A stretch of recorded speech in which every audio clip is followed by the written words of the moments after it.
Hello everyone, it's Top Romance here. Before watching the video, please take 3 seconds to like the video and subscribe to the channel so I can have more motivation to create even more quality videos. Thank you very much. I wish you a happy new day. A woman with long rabbit ears repeatedly reminded the little rabbit girl in front of her, "No, remember mother's words. It's better to be swallowed by the serpent guards of the heavenly capital than to." The image of the little rabbit continuously running flashed. Towering serpent guards relentlessly surrounded her. The woman's warning echoed. The weaker and more vulnerable you are, the more bloodthirsty and aggressive they become. Transformation. It will only lead you to extreme torment. Then, the little girl transformed into a small rabbit, her ruby eyes looking up and back. Her mother's words, a constant refrain, that leading to a tragic death. So don't.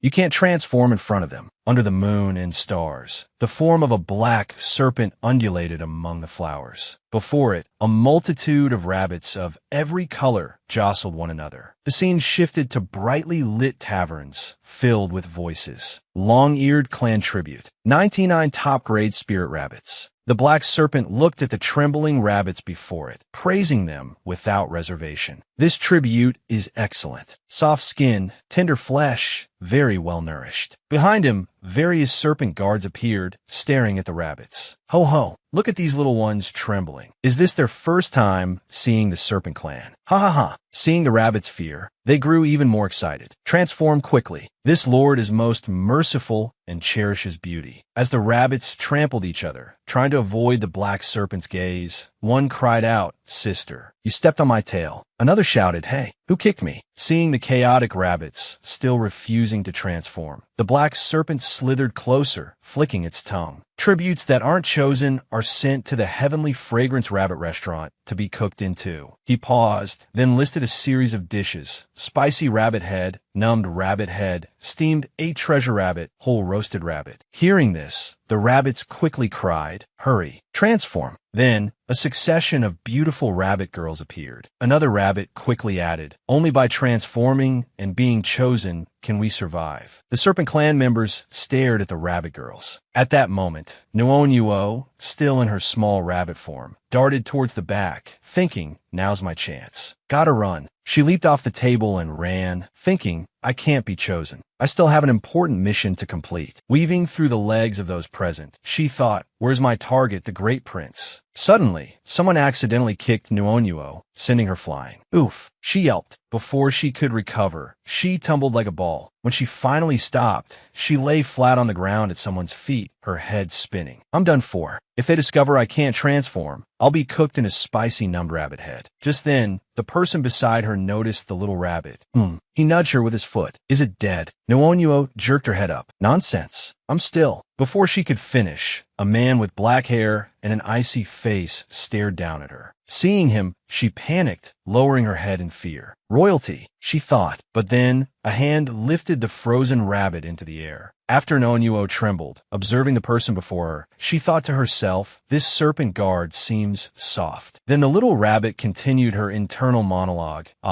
And he carries a medicinal fragrance, like a delicate willow branch swaying in the wind. He must be a kind-hearted snake. Suddenly, a man behind him whispered in his ear, "A spirit rabbit with ruby eyes. Eating it will surely improve His Highness's condition." Hearing this, he looked at the trembling little rabbit, Nuo, before him and said, "A foolish creature, unable to even shape-shift. I have no appetite for it." As he continued speaking, the little rabbit, still terrified, stammered in her thoughts, So good. Then let me go." But the man beside him had other ideas. He rubbed his hands together with a sinister air, saying, "Elder brother, if you won't eat this spirit rabbit, then why not give it to—" Before he could finish, Nuo, panic thought, "No, don't," and quickly scrambled onto the first man. Clinging to him, she thought fearfully, "Don't give me to him to eat." Her actions stunned him, but his annoyance quickly flared. Nuo, ignoring this, squeezed her eyes shut and told herself, "Forget it, I have to be bold." After this pep talk, she suddenly leaned forward and kissed him on the lips. Her action left him frozen, while the man behind them gaped. After a moment of stunned silence, the kissed man finally spoke. I've decided. While I won't eat it, I never said I didn't want it. His brother's face twisted in frustration. Meanwhile, Nuo, dangling from the man's robes, thought joyfully, so glad. The other rabbit sisters said serpent guards love to indulge in tributes meant to please them. It's actually true. But after speaking to his brother, the man stared intently at the little rabbit and added, I must take it back and punish it properly first. Hearing this, Nuo struggled, thinking angrily, this Bai Tai I absolutely can't go back with him. Bai Tai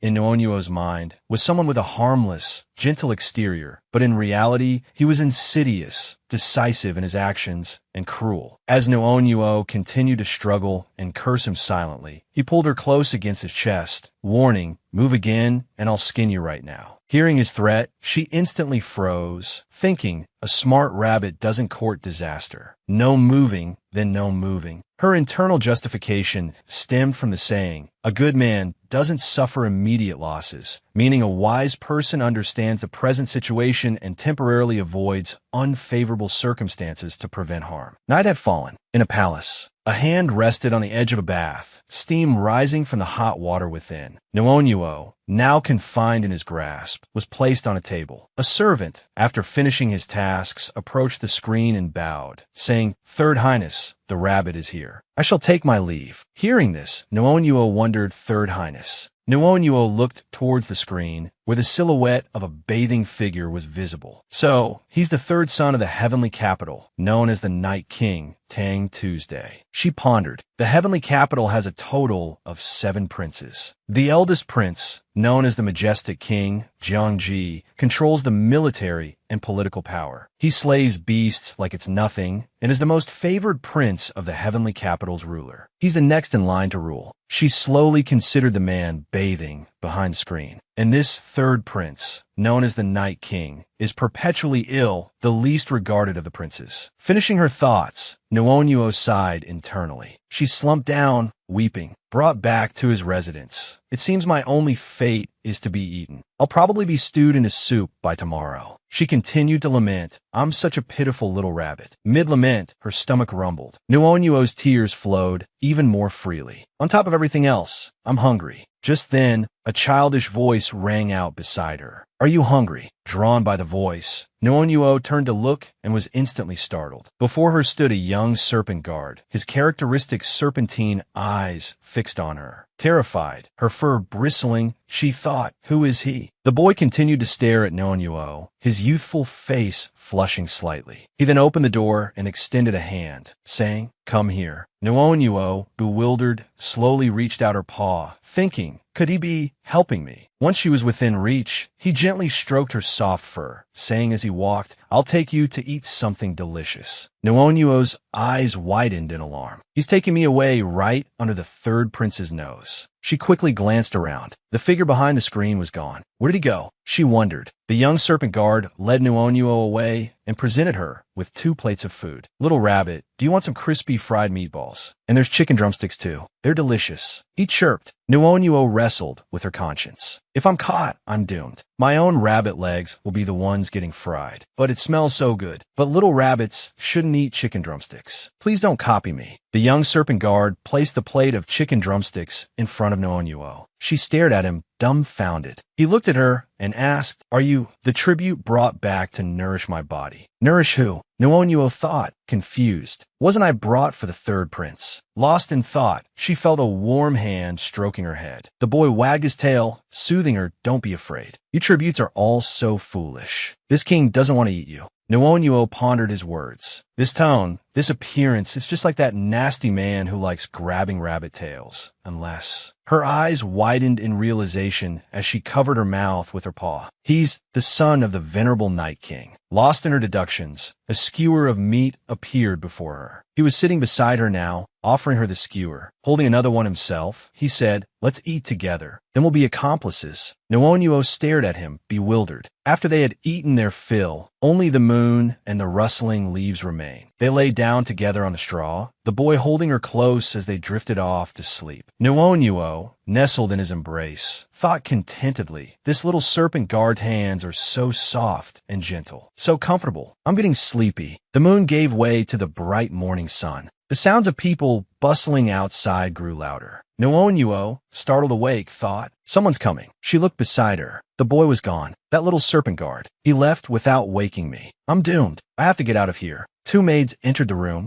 chatting. Did you see the tribute His Highness brought back last night? One asked. No, the other replied. They entered the room and picked up a basket. My, this is heavy. One exclaimed. Nuonuo, dizzy and disoriented inside the basket, thought, so dizzy, where is she taking me? They arrived in another room. The maids bowed to the person before them, presenting the basket. Sixth steward, His Highness's medicine is ready. Nono panitsket. The sixth steward, His Highness. Have I walked right into a trap? The man, resting his chin on his hand, looked at them and asked, have you found that little thing yet? At this moment, the sixth steward, holding the medicine basket, quickly replied, this subordinate is incompetent. However, I am certain that the tribute has not escaped the royal palace. Hearing this, the third prince, Tang Tu, holding the medicine basket, warned it had better not have escaped. Otherwise, it will certainly die a miserable death. Just as he pushed open the lid of the basket, he saw Nuonuo, her large eyes brimming with tears. Seeing this, his expression darkened with anger. The third prince, resting his chin on one hand, lifted the crying creature from the basket. You're quite good at finding hiding places, aren't you? He remarked. Nuonuo squinted at him, but her gaze drifted to his firm chest. Unable to help herself, she drooled, thinking, my, but that's rather enticing. Nuonuo began to fidget, thinking, what's happening to me? My body feels so hot and uncomfortable. Watching her squirm, the third prince addressed his attendant. It seems she's ingested the cold incense pill. The attendant quickly responded, this subordinate is unaware of that. Upon hearing this, the third prince tossed Nuonuo aside. But as if spring-loaded, she bounced back, landing directly against his chest. Pressing her face against him, she wondered, why do I feel the urge to be so close to him? Seeing this, the third prince roared, how dare you be so impudent with me? Startled, Nuonuo recoiled, fearfully covering her face. The sixth steward, seizing the opportunity, slyly stuck out his tongue and suggested, Your Highness, last night, the tribute snuck some food. It's put on a bit of weight. Should we stew it or roast it? Hearing this, Nuonuo thought, I hate that sixth steward's mouth. Every time he opens it, my little rabbit life is in danger. Contrary to the steward's suggestion, the third prince simply chuckled and replied later, let's give a gift first. Sixth steward, fetch it. Hearing that she was getting a present, Nuonuo looked at the third prince with eager eyes, thinking, a gift for me. Does that mean he's not going to eat me? Just then, the sixth steward pulled out a paper rabbit and, with a wicked grin, tore its head and body apart. Terrified, Nuonuo cried out, I'm going to die. I have to escape. She ran blindly in her panic and crashed into a wall. The third prince scooped her up, so frightened, yet you dare to be impudent with me, he said. Then he ordered the sixth steward, leave us. The steward bowed and quickly obeyed. Once the sixth steward was gone, the third prince held Nuonuo close, warning, if you dare act out again, this will be your fate. Understand. Nuonuo, struggling in his grasp, squeaked, don't eat me. Be still, he commanded, pressing her firmly against his chest. The wound on Nuonuo's forehead, sustained from her collision with the wall, pressed against the third prince's chest. Suddenly, it began to glow, and droplets of blood floated in the air. Nuonuo froze, realizing with horror, it's a blood pact. A circular pact symbol appeared. With the blood pact formed, the two were now bound, their lives and fates intertwined. A red thread wrapped around them, visually representing the connection. Nuonuo tried to calm herself, thinking, don't panic. A blood pact with Tang Tu could be beneficial. Lifting her head, she thought, as long as he has the mark too. But contrary to her hopes, Tang Tu's forehead was bare. Panic seized her. He doesn't have a mark. Was it only half successful? Tears streamed down her face as she thought, what if it only works on me? The image of herself and Tang Tu dying flashed through her mind. That means I can sense him, and if he dies, I die too. I can't use my blood to complete the pact on his forehead. I wonder if it's possible to complete the other half of the blood pact this way. Having thought this, Nuonuo lunged forward and hugged Tang Tu's forehead. This action enraged the prince. He quickly grabbed her rabbit ears and tossed her to a nearby servant. Furious, he ordered, "Lock her up. If she disobeys again, give her another welcome gift from maids." The servant, however, quickly caught Nuonuo. Night had fallen, and a crescent moon hung high in the sky. Nuonuo lay sprawled on the floor, her stomach rumbling loudly. Suddenly, she heard a familiar call. Recognizing the voice, Nuonuo, trapped in a cage, thought excitedly, "It's the young serpent guard from last night." He smiled brightly at her.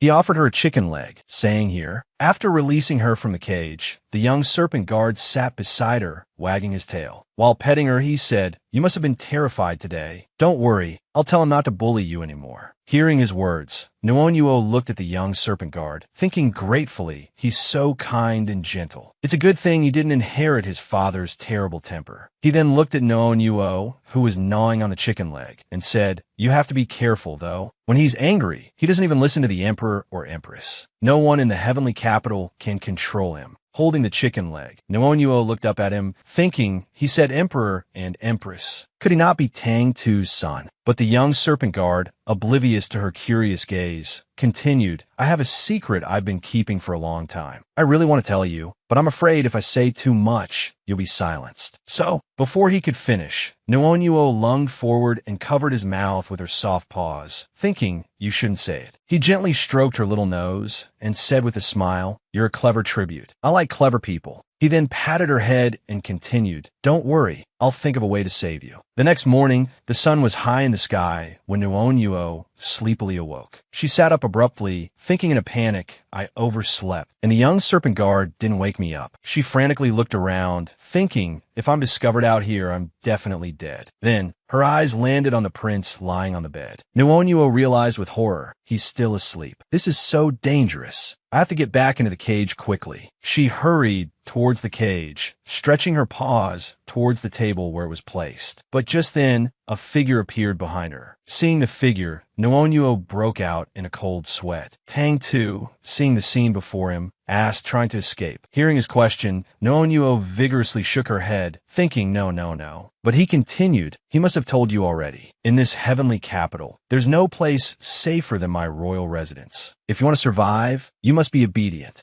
Nuonuo nodded repeatedly, thinking, "It's a misunderstanding. I really wasn't trying to escape." But then she paused, thinking, "Wait a minute, who is he?" While she was frozen in thought, a serpentine tail appeared and quickly snatched her up. This startled the little rabbit. She fainted. Unfazed, Tang Tu used his tail to bring her closer to his face. "Afraid?" he asked. At that moment, his alluring collarbone was exposed. Seeing this enticing sight, Nuonuo's little face flushed. That strange, restless feeling is back again, she thought. She reached out towards Tang Tuesday. This action surprised him, but he quickly looked at Nuonuo questioningly. "Why are you acting so affectionately towards him?" However, Nuonuo was still in a daze, looking at Tang Tu and thinking his snake tail is so cool, it feels so comfortable to hold. She then stretched out towards Tang Tuesday. As she pressed against his chest, she thought his body must be even cooler. It might help ease this heat. Seeing the small creature clinging to him, Tang Tu angrily started to say, "You," but he stopped mid-sentence, noticing the look of contentment on her face as she leaned against his chest. A blush crept up his face as he thought, "What a troublesome little thing." But a moment later, he pulled Nuonuo away, his face darkening. "Don't think that just because he protects you, you can do whatever you want," he warned. Seeing his anger, Nuonuo trembled, thinking he's really angry now. "I am doomed." She then looked at him with her most innocent, wide-eyed gaze. This disarmed Tang Tu, momentarily softening his expression. He blushed, but quickly regained his composure. He flicked her away with his tail, saying, "I'm not easily charmed." Later that night, under a full moon, Nuonuo was struggling to squeeze through a mouse hole in the kitchen. Behind her, the young serpent guard watched, saying, "Little rabbit,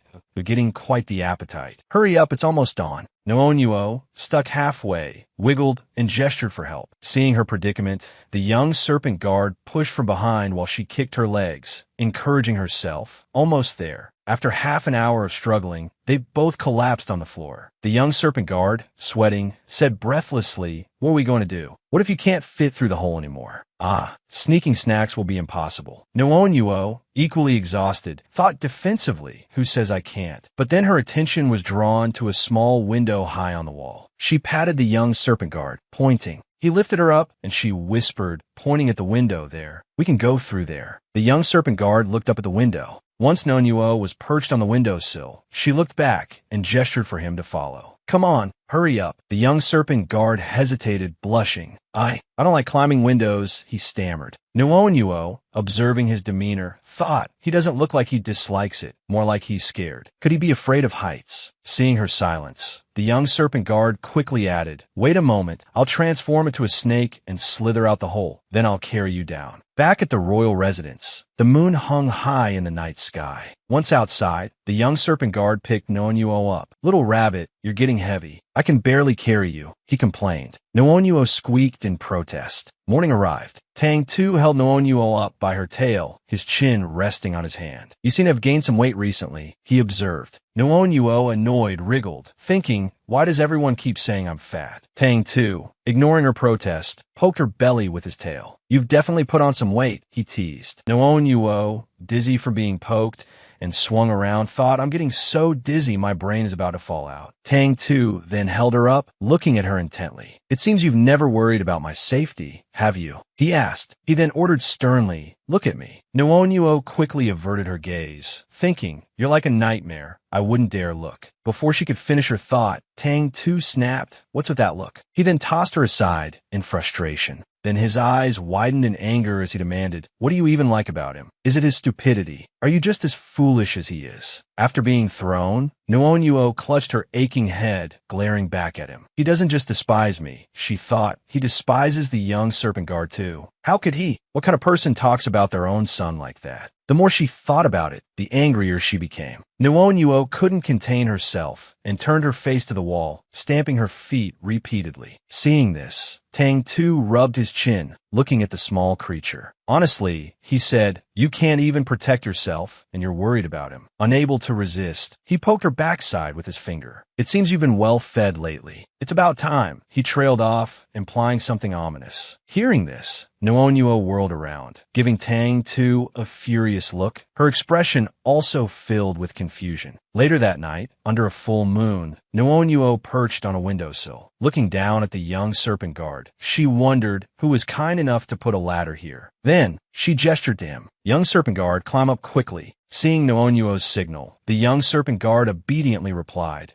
Noticing he seemed downcast, Nonyuo thought, what's wrong with the young serpent guard? He looks so heartbroken. Once he climbed inside, Nonyuo took out a meat skewer and offered it to him. Don't be sad. She gestured. Have something to eat. He remained silent, picking Nonyuo up, surprised by the sudden embrace. Nonyuo was momentarily stunned. Before she could react, the young serpent guard held her close, sobbing. I can't bear it, he cried. He wants to take you away. He continued, his voice choked with tears. Little rabbit, I begged him, but he refused. Hearing this, Nonyuo's face fell. So that's what he meant by it's about time, she realized. He's giving me away to be eaten. The young serpent guard clung to her, weeping uncontrollably. He's taking you away in the morning, little rabbit. I don't want to be separated from you. Seeing his distress, Nonyuo's own eyes filled with tears. Young serpent guard, she thought, reaching out her small paw to comfort him. I hope when you wake up, she whispered, you'll forget every moment we spent together. That way you won't be so sad. The young serpent guard closed his eyes, tears still streaming down his face. Suddenly, a hand reached out from behind and snatched Nonyuo away. It was Tang Tuesday. He looked at the small creature, flicking his tongue against her head. Well, he purred. The little rabbit has gotten plump. I bet you'll taste delicious. He quickly transformed into a serpent, opening his jaws wide, ready to swallow Nonyuo whole. Terrified, Nonyuo's face paled.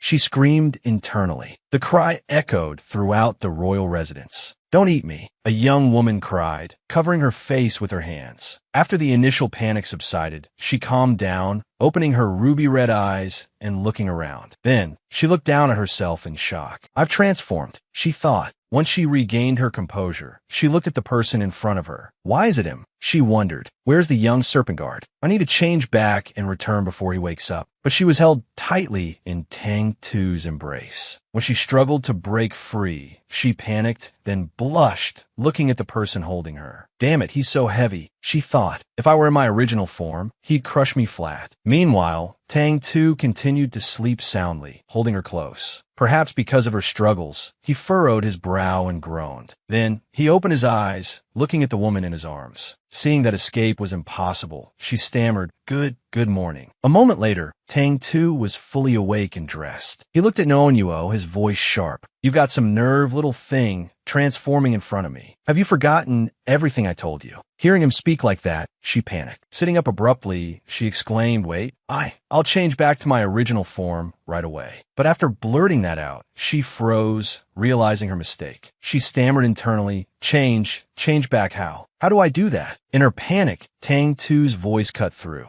When did I say you could change back? He approached her, lifting her chin with one hand, his gaze serious and unwavering. The little rabbit within her trembled with fear. His aura is like trying to find a needle in the ocean's depths. She thought, what does he want? Before Noonyuo could speak, Tang Tu continued to hold her chin, his eyes fixed on hers. Being in my royal residence isn't free, you know. Seeing his expression, Noonyuo shrank back in fear. He looks like he wants to eat me, she thought, just like in the dream. Trembling, she reached out and grasped his hand. Don't, I beg you. Tang Tu placed a hand on her neck, moving it slowly around to the back. Oh, he asked casually. Beg me for what? Noonyuo lowered her head, her voice barely a whisper. Please don't eat me. Hearing this, Tang Tu's face drew closer, the air around them growing heavy. And why shouldn't I eat you? A flashback to a desolate landscape, a beam of light piercing the star-filled night sky. 500 years ago, a purple light emanated from the forbidden grounds of the heavenly capital, rendering all females within the city infertile. As a result, the heavenly capital placed extreme importance on lineage. Remembering this, Noonyuo blushed, her thoughts racing. So if I can, this is all to buy time and successfully assassinate the first prince. Her heart pounded in her chest. After a moment, she stammered, I can. Seeing her hesitation, Tang Tu watched her with amusement.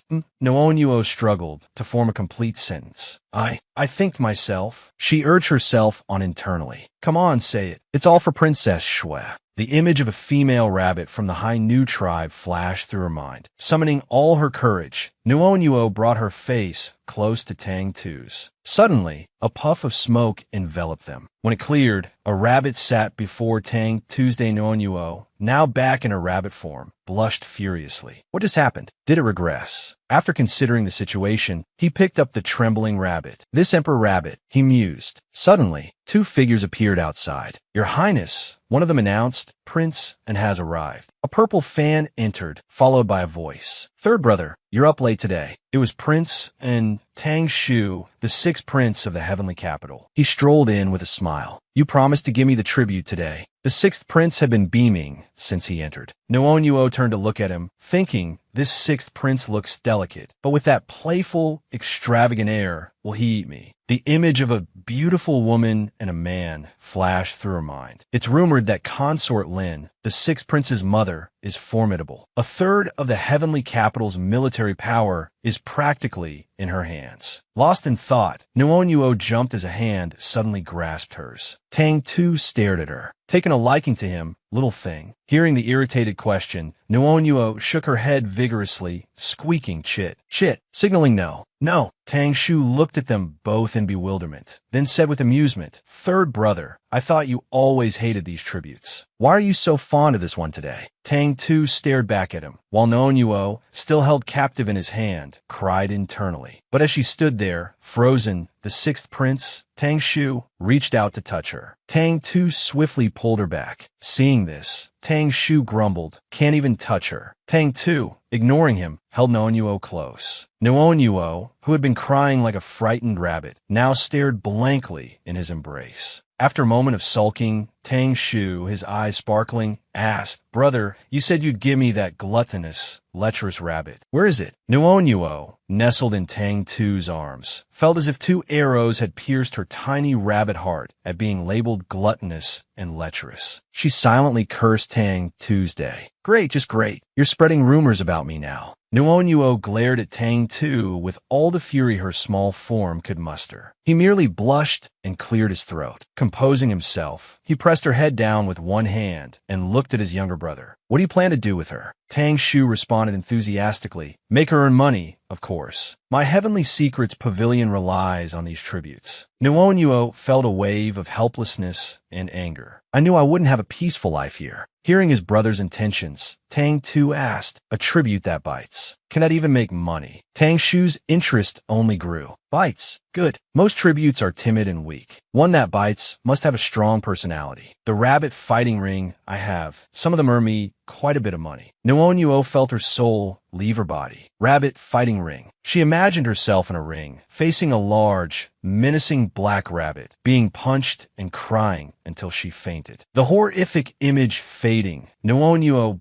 burrowed deeper into Tang Tu's embrace, cursing inwardly. As expected, all the princes of the heavenly capital enjoy torturing rabbits. Venomous snakes. Tang Tu, noticing her distress, looked at her with concern, but Tang Shu continued excitedly, oblivious. I even opened a new gambling den because of them. The tables are all set up, just waiting for a new contestant. I even have 10 strong, adult rabbits waiting. Nuonuo's imagination ran wild again. She pictured herself surrounded by 10 muscular male rabbits, flexing their impressive physiques. 10 male rabbits. She paled. Tang Shu approached them, his eyes gleaming. That rabbit you're holding is quite plump. Isn't that the gluttonous, lazy, timid, and lecherous tribute you mentioned? Nuonuo silently pleaded, Tang Tu, please say something. But to her horror, he offered her up. If you like her, take her. Nuonuo panicked. Not those words. Tang Shu eagerly held out his hands. Thanks, brother. Despite her trembling fear, Nuonuo knew she couldn't let this happen. She struggled violently, thinking, no, I absolutely cannot go with him. She turned and grabbed onto Tang Tu's robe with her tiny paws. Tang Shu, holding her feet, ordered her to let go. Nuonuo squeaked in defiance. No way. No way. He wasn't one to give up easily. Let go of the fat rabbit. Despite being held upside down, Nuonuo stubbornly refused. I'd rather die than let go. Caught in the middle, Tang Tu started to get annoyed as Tang Shu continued to pull, while Nuonuo held on tight, her body stretching like a rubber band. After a moment of struggling, a breathless Tang Shu complained, Brother, the tribute you raised is too strong. I'm exhausted. Just then, a guard entered and bowed. Sixth Prince, your mother has summoned you back immediately. Hearing this, Tang Shu angrily turned and left, not forgetting to warn Nuonuo, I'll be back. You won't escape me. Tang Tu, his hair disheveled and clothes rumpled, watched him go with a scowl. He glanced down at the plump rabbit burrowed into his chest, her backside quivering. Once Tang Shu was gone, he pulled her out. Nuonuo, terrified, curled up in his hand. Seeing this, Tang Tu chuckled softly. Then, his voice hardening, he said, Little thing, you've grown quite bold, haven't you? Have I been too lenient with you lately? Seeing the seriousness in his expression, Nuonuo's eyes welled up. Please, she thought, for your son's sake, don't send me away. Seeing her tears, he tossed her back into his robes. Get back in there, he muttered. Night had fallen, and the full moon hung high in the sky. Nuonuo, nestled within the warmth of Tang Tu's embrace, looked around sadly. Why hasn't the young serpent guard come today? She wondered. Does he think I've been taken away? She sighed softly. Suddenly, the cage door swung open. Nuonuo stared at the sight before her, her paws flying to her face in surprise. It's unlocked. A wave of joy washed over her. Perfect. Now's my chance to find the first prince. Under the starlit sky, Nuonuo darted through the royal residence. Suddenly, a voice echoed from behind. I want the rabbit. Tang Tu, you scoundrel. Where did you take the rabbit? Hearing the commotion, Nuonuo stopped, her ears perked up. She quickly ran towards the source of sound. Angry shouts continued to erupt from within the room. Damn it, let me out. I need to find a rabbit. Hiding in the bushes, Nuonuo recognized the voice. It's the young serpent guard. She realized. Tang Tu has locked him up. She raced towards the room. Chirp, chirp, she called out. Young serpent guard, I'm here. But Nuonuo didn't realize someone was behind her. Suddenly, a black cloth was thrown over her, muffling her surprised squeak. Realizing her predicament, she cried internally, screaming, Help! Someone save me! Sixth steward, holding the bag containing Nuonuo, grumbled, How did you even find this place? Do you have a death wish? Inside the bag, Noonyuo thrashed and chirped frantically. Suddenly, a voice called out, "Is that the little rabbit?" "Let me see." Noonyuo stopped struggling. "That's the young serpent guard's voice," she thought. She chirped louder. A sharp pain shot through her body, and an image of Tang Tu flashed through her mind. Noonyuo clutched her shoulder, collapsing to the bottom of the bag. "It's Tang Tuesday. Is he in the room too? Why does his shoulder hurt so much?" Gnawing at the bag, she thought, "If Sick Steward hands me over, I'm doomed. I have to escape." After a while, the bag ripped open. Preoccupied, Sick Steward didn't notice as Noonyuo leaped out. She quickly scrambled onto the roof. Tiptoeing carefully, Noonyuo used her plump body to push aside a roof tile. Looking down, she saw Tang Tu bathing, his eyes closed. A serious wound was visible on his left shoulder. Staring at the bruised and purple wound,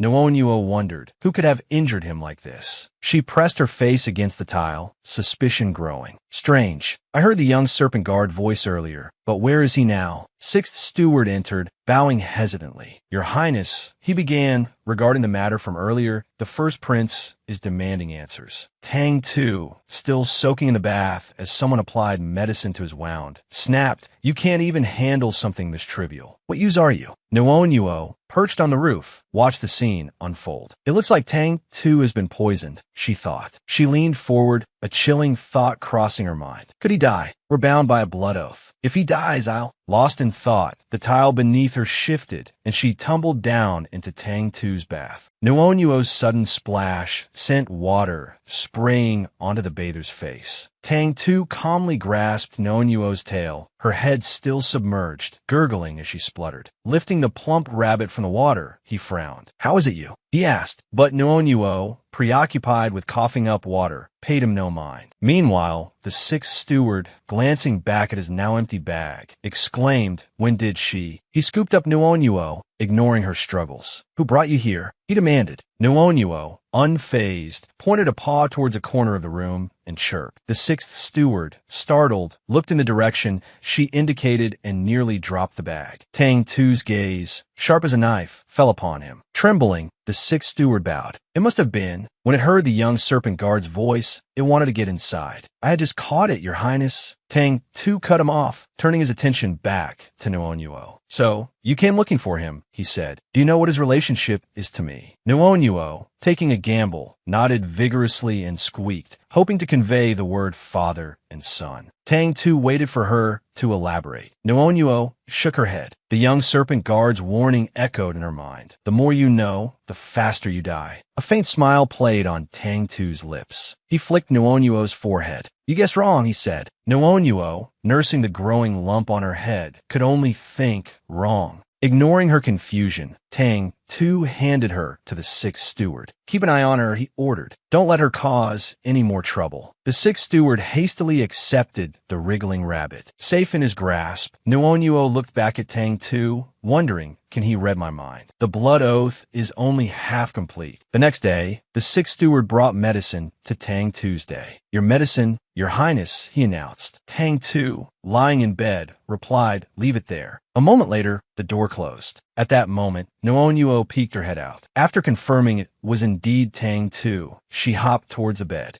Looking at Tang Tu's flushed face, drenched in sweat, she thought, it's been an hour. Why hasn't he woken up? If he doesn't take his medicine, will he die? She crept closer to examine him. Suddenly, Tang Tu's eyes snapped open, startling her. Instead of reacting with anger, he wrapped his arms around her. "Little one," he murmured, "what are you doing here?" His gentle touch sent a blush creeping up Noonyuo's face. Before she could react, he pulled her closer. "Warm me up," he mumbled. Held against his chest, Noonyuo thought, so hot. A moment later, Tang Tu shivered. "So cold," he whispered. Noonyuo placed a paw on his forehead. "Cold. You're burning up. Will his brain overheat? He could be seriously ill." She glanced at the still steaming medicine. "This fever is dangerous. You need to take this." Determined, she used all her strength to try and lift the bowl. It remained stubbornly in place. so heavy. If only I could transform. A memory surfaced, her mother gently feeding her medicine as a child. The memory brought a deeper blush to her face. She nuzzled the bowl, so bitter. She looked at the feverish tang. Tuesday, mother fed me like this. It'll be faster. Hesitantly, she cupped his face in her paws. It's to save his life. Then, she slowly fed him the medicine, as if she had transformed into her human form just to do so. As she did, Noonyo silently cheered him on. You have to get better quickly. Tang Tu swallowed the medicine she offered. Seeing this, Noonyo silently celebrated her success. She repeated the process, continually encouraging herself. A few more sips, just a little more. After a while, more than half of the medicine was gone. Tang Tu's complexion improved, but Nuonyo's lips were now a captivating shade of red. She lay beside him, panting and complaining, I'm exhausted. After catching her breath, she placed her paw on his forehead to check his temperature. Finding that his fever hadn't broken, she cursed under her breath. This medicine was made by a quack. Why is he still so hot? Nuonyo sighed and hung her head. Guess I'll have to rely on myself. Pink-eyed rabbit blood is a tonic. Consider yourself lucky you met me. With that, she bit her paw and slowly brought it to Tang Tu's face, letting a drop of her blood fall into his mouth. Suddenly, a loud noise startled her. She looked up to see the sixth steward rushing in, his face a mask of panic. What are you doing here? How dare you be on the prince's bed? He made a frightening face, sticking out his tongue and reaching for her with both hands. Nuonyo, terrified, thought, are you blind? I'm saving your precious prince. In the midst of her indignation, something caught the sixth steward's eye. The medicine bowl on the table was almost empty. The sixth steward looked at Nuonyo with a beaming face. The prince must have taken his medicine, little tribute. How did you get him to obediently drink it? Seeing him practically fawning over her, Nuonyo crossed her paws smugly. I'm not telling you.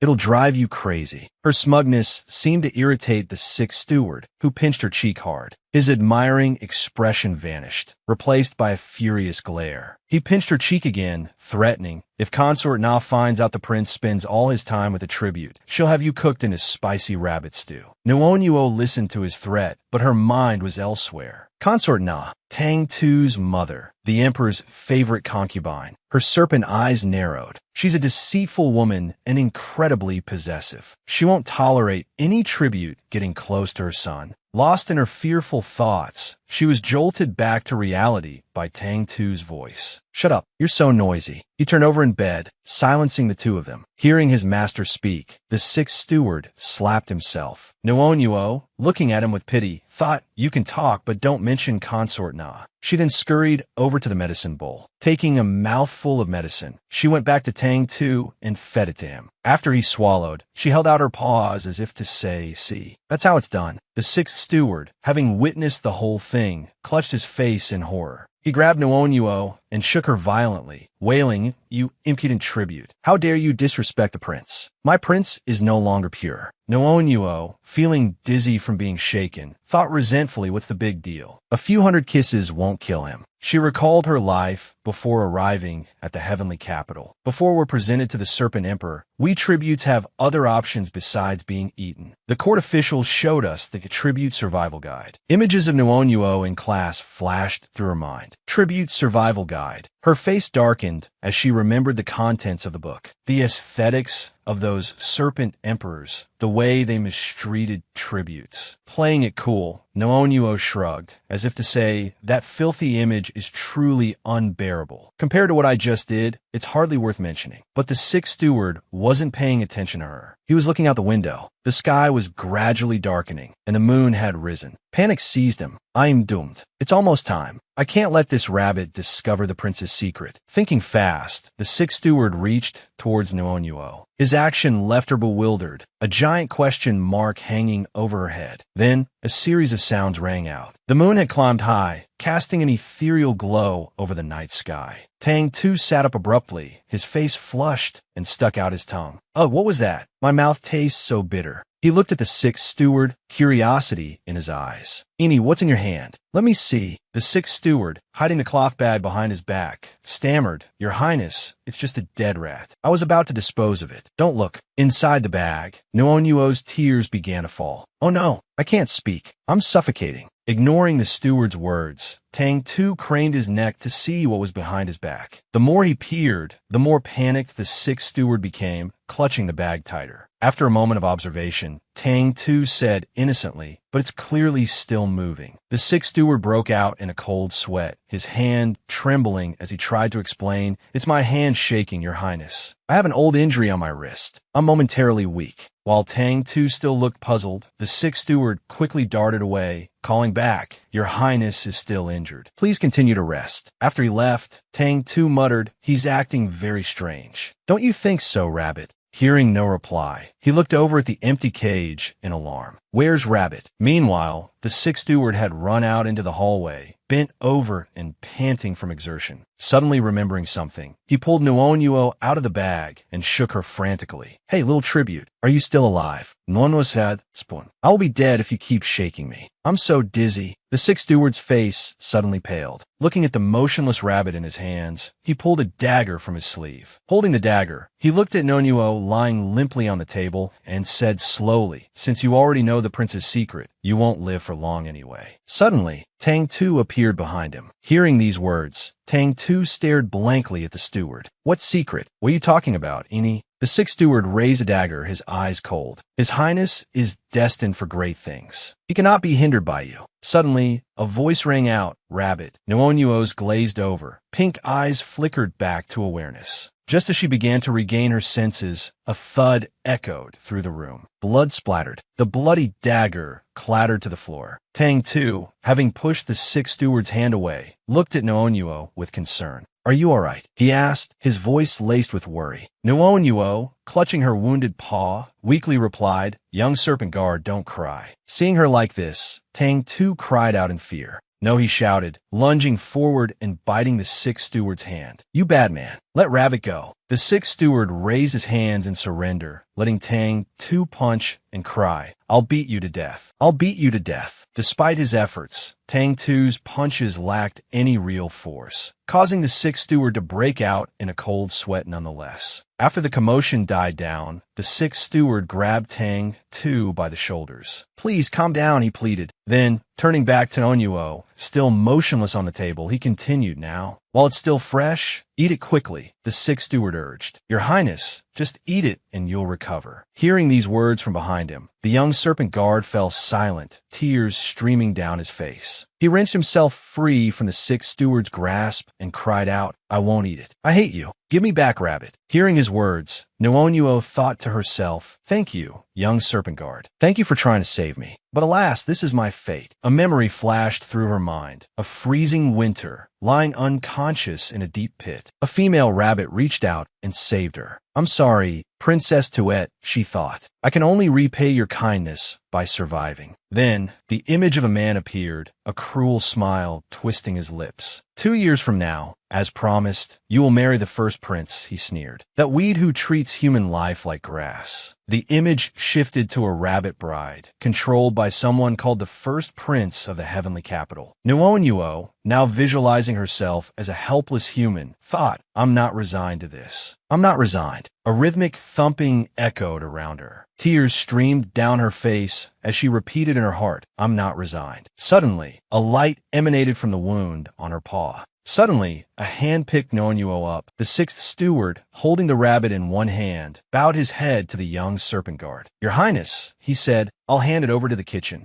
Tang Tu, standing to the side wiping his tears, cried out, "Rabbit," but the sixth steward ignored him and turned to leave. Tang Tu continued to call out, "Rabbit." Seeing the blood on Nuonyuo's paw, Tang Tu thought desperately, "No, don't." At that moment, a circle of light appeared. He whispered to save Rabbit, "I entrust you with this." A sudden gust of wind whipped through the room. Tang Tu's short hair grew long. The sixth steward, walking away, heard a voice call out. Hearing the voice, he turned around. Before him stood Tang Tu, his face grim. He looked coldly at the steward and said, "Who gave you permission to take her away?" Behind Tang Tu, a gigantic black serpent materialized. Nuonyuo, drifting in and out of consciousness, thought weakly, Little Serpent. No, Little Serpent is Tang too. Despite her weakness, a jolt of clarity shot through her. That's not right. How could the Serpent King be Tang? Tuesday Tang 2's face flushed crimson. Noonyuo, roused momentarily, slipped back into unconsciousness. Before she fainted, she dismissed the thought, I must be mistaken. The sixth steward trembled, stammering, Why, Your Highness? Tang 2's eyes turned icy. He swiftly approached the two, striking the sixth steward with a blow that sent him flying. Noonyuo fell to the ground. Tang 2 quickly caught her. At the same time, streams of light flowed into her body. After the transfer, he coughed, looking at her with concern. Who allowed you to hurt her? He demanded, his voice laced with anger. Go and receive your punishment, sixth steward. The sixth steward, sprawled on the ground after the blow, said, Your Highness, your health. But he was cut off by Tang 2's sharp command, silence. After a while, the wound on Noonyuo's paw healed. Tang 2 sat watching Noonyuo, who was lying on the table. The wound wasn't deep, but why had it bled so much? For some reason, he reached out and pinched her nose. Suddenly deprived of air, Noonyuo woke up, coughing and sputtering. Tang 2's expression turned sour, like a jealous wife, still pretending to be dead. He grumbled, You made me cry. But she seemed oblivious to his words, staring blankly. I'm not dead, she thought to herself. The bleeding stopped, and I'm still alive. Could it be a divine intervention? Has a god appeared? Tang 2 stood to the side, arms crossed, glaring at the plump rabbit before him in exasperation. Such a small wound, he thought, and he had to call me out like that. Noonyuo continued to look around, completely ignoring him. That's right, she thought. I heard the Serpent King's voice while I was unconscious. Where is he now? Suddenly, a red light enveloped them both. Tang 2 coughed up blood. He looked at the blood on his hand, murmuring a backlash. At the same time, the sixth steward cried out in alarm, Your Highness. Noonyuo, beside him, was also stunned. Before anyone could speak, Tang 2 collapsed. Noonyuo, sensitive to his vital energy, realized something was terribly wrong. She covered her mouth in shock. His vital energy is in chaos, she thought. It's over. Tang 2 is going to die, and I won't survive either. As Tang 2 fell, he thought to himself, I need to maintain this form after being injured. Then, he transformed back into the young serpent guard. Noonyuo was frozen, staring at the scene unfolding before her. But then, she quickly ran towards him. The Serpent King, she thought as she ran. The sixth steward also rushed towards Tang 2, crying out, Your Highness. The full moon hung high in the sky, and a gentle breeze sent flower petals swirling through the air. Later, in Tang 2's room, Noonyuo tended to him while pondering the identity of the Serpent King. Suddenly, she remembered the sixth steward's earlier demeanor, and tears welled up in her eyes. The secret I wanted to tell you, she began. The Serpent King you know is actually another personality, a nighttime personality of His Highness, the sixth steward explained, picking Tang 2 up in his arms. His existence supplements the nourishment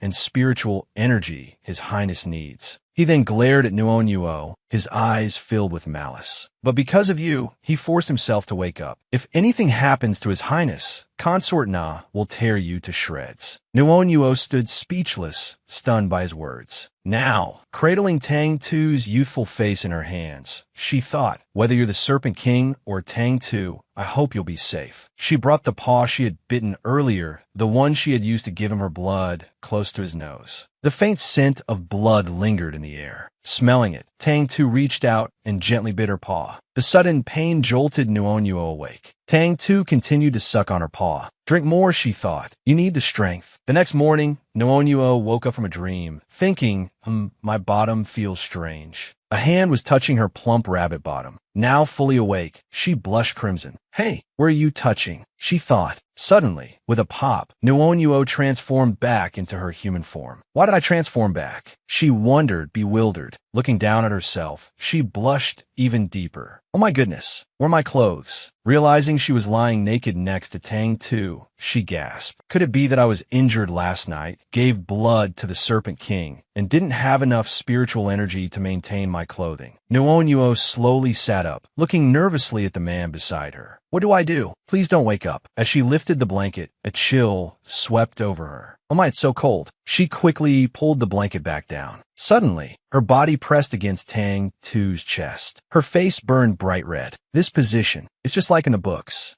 So dangerous. Nuonuo snuggled closer against his chest, her face still burning. He won't wake up, will he? What if he? With me. But Tang Tu slept soundly, even drooling slightly. Relieved, Nuonuo thought, good, he's still asleep. Otherwise, he would have seen everything. But at that very moment, Tang Tu began to stir. He rubbed his eyes with one hand, murmuring, so cold. Where's the blanket? Hearing his voice, Nuonuo panicked. I have to find some clothes to wear. She thought frantically. She clutched the blanket tightly around herself, her bare back, smooth and white as a baby's skin, exposed. But she seemed completely unaware that Tang Tu had already seen everything. He stared, dumbfounded, then let out a yelp of surprise. Hearing his cry, Nuonuo's face flushed crimson as she looked back at him in horror. I'm done for. I'm so done for. Why did he have to wake up now? She quickly turned away, her face pale. Tang Tu sat up, bewildered, and asked Little Rabbit. Receiving no response, he moved closer. Little one, he began, while I was unconscious. As he spoke, Nuonuo's eyes suddenly widened in alarm. A hand reached out and stroked her neck. Tang Tu, his eyes narrowed, questioned, what were you doing? Nuonuo's mind reeled. He must think I took advantage of him while he was unconscious. No. If he misunderstands, he'll definitely be wary of me from now on. After a moment of frantic thought, she spun around and gave Tang Tu a playful punch. Good morning, she chirped, then muttered to herself, this is just a dream. Go back to sleep. Just then, a clatter echoed from behind them. Nuonuo turned, bewildered, to see 8 medicinal pills scattered across the floor. The sound was enough to silence the room. The 6 stewards stared at the scene before him, aghast. Nuonuo froze, beside the noble prince, her mind still reeling. After a moment of stunned silence, the 6th steward strode towards her, shouting, You, who are you? What shameful thing have you done with our esteemed prince? A spray of spittle landed on Nuonuo's face. She retorted, I was just lying here. I didn't have any clothes when I transformed back. What was I supposed to do? The 6th steward blinked. You're that rabbit. Nuonuo nodded. The 6th steward's fury intensified. He pointed at her, raging, how dare a mere tribute like you disrespect our prince's purity? If Consort now finds out, you're dead. Nuonuo paused, thinking purity. Just don't let Consort now find out. Seeing her dazed expression, the 6th steward poked her forehead. If you don't want to be turned into rabbit jerky, he hissed, you stay right here. Nuonuo stared back, suspicious. What wicked scheme is he plotting now? A moment later, a groggy thought formed in Tang Tu's mind. What is this? A bitter liquid flooded his mouth. He frowned. This is awful. So bitter. He opened his eyes. Seeing a woman pressed so close to him, he shoved her away and roared. Insolent. Servants. Hearing the commotion, servants rushed into the room. Your Highness, they cried. Nuonuo landed on the floor with a thud. Ouch. She groaned, then glared up at Tang Tuesday. Are you crazy? I saved you, and this is how you treat me. If it weren't for the Serpent King and our blood pact, I wouldn't bother with you. Tang Tu sat on the bed, coughing. 6th steward, he called. The 6th steward hurried to his side. Yes, Your Highness. Tang Tu gestured towards Nuonuo. This woman is impertinent. Have her clean the latrines. The 6th steward grabbed Nuonuo's arm. Yes, Your Highness. Nuonuo was speechless, but Tang Tu's expression shifted. He looked towards the door. Wait, he said, then turned back to the 6th steward. Where is the tribute rabbit? Was she here while I was unconscious? The 6th steward hesitated. The tribute rabbit, Your Highness. He glanced at Nuonuo. You saved her, but she was ungrateful and escaped from her cage. Nuonuo fumed. Why is he lying? But she seemed oblivious to the fact that the 6th steward was staring intently at the healing wound on her face. He watched, a calculating glint in his eyes, as the injury rapidly mended itself. Indeed, the spirit rabbit is perfect for medicinal purposes, especially for the young master. Noticing the 6th steward's hostile gaze, Nuonuo felt a shiver of fear. He's going to use this opportunity to drag me to the kitchen and cook me, isn't he? He grabbed her arm and pulled her away. Nuonuo, terrified, glanced back towards Tang Tu and cried out. Tang Tu, bewildered, watched the two of them go. The ruby eyes behind his mask widened, and the mask itself clattered to the floor. Transforming back into a rabbit, Nuonuo leaped into his arms with a squeak. Tang Tu, it's me. This sudden action startled him, but he quickly caught her, holding her securely. He demanded, who was that woman just now? Nuonuo simply squeaked again.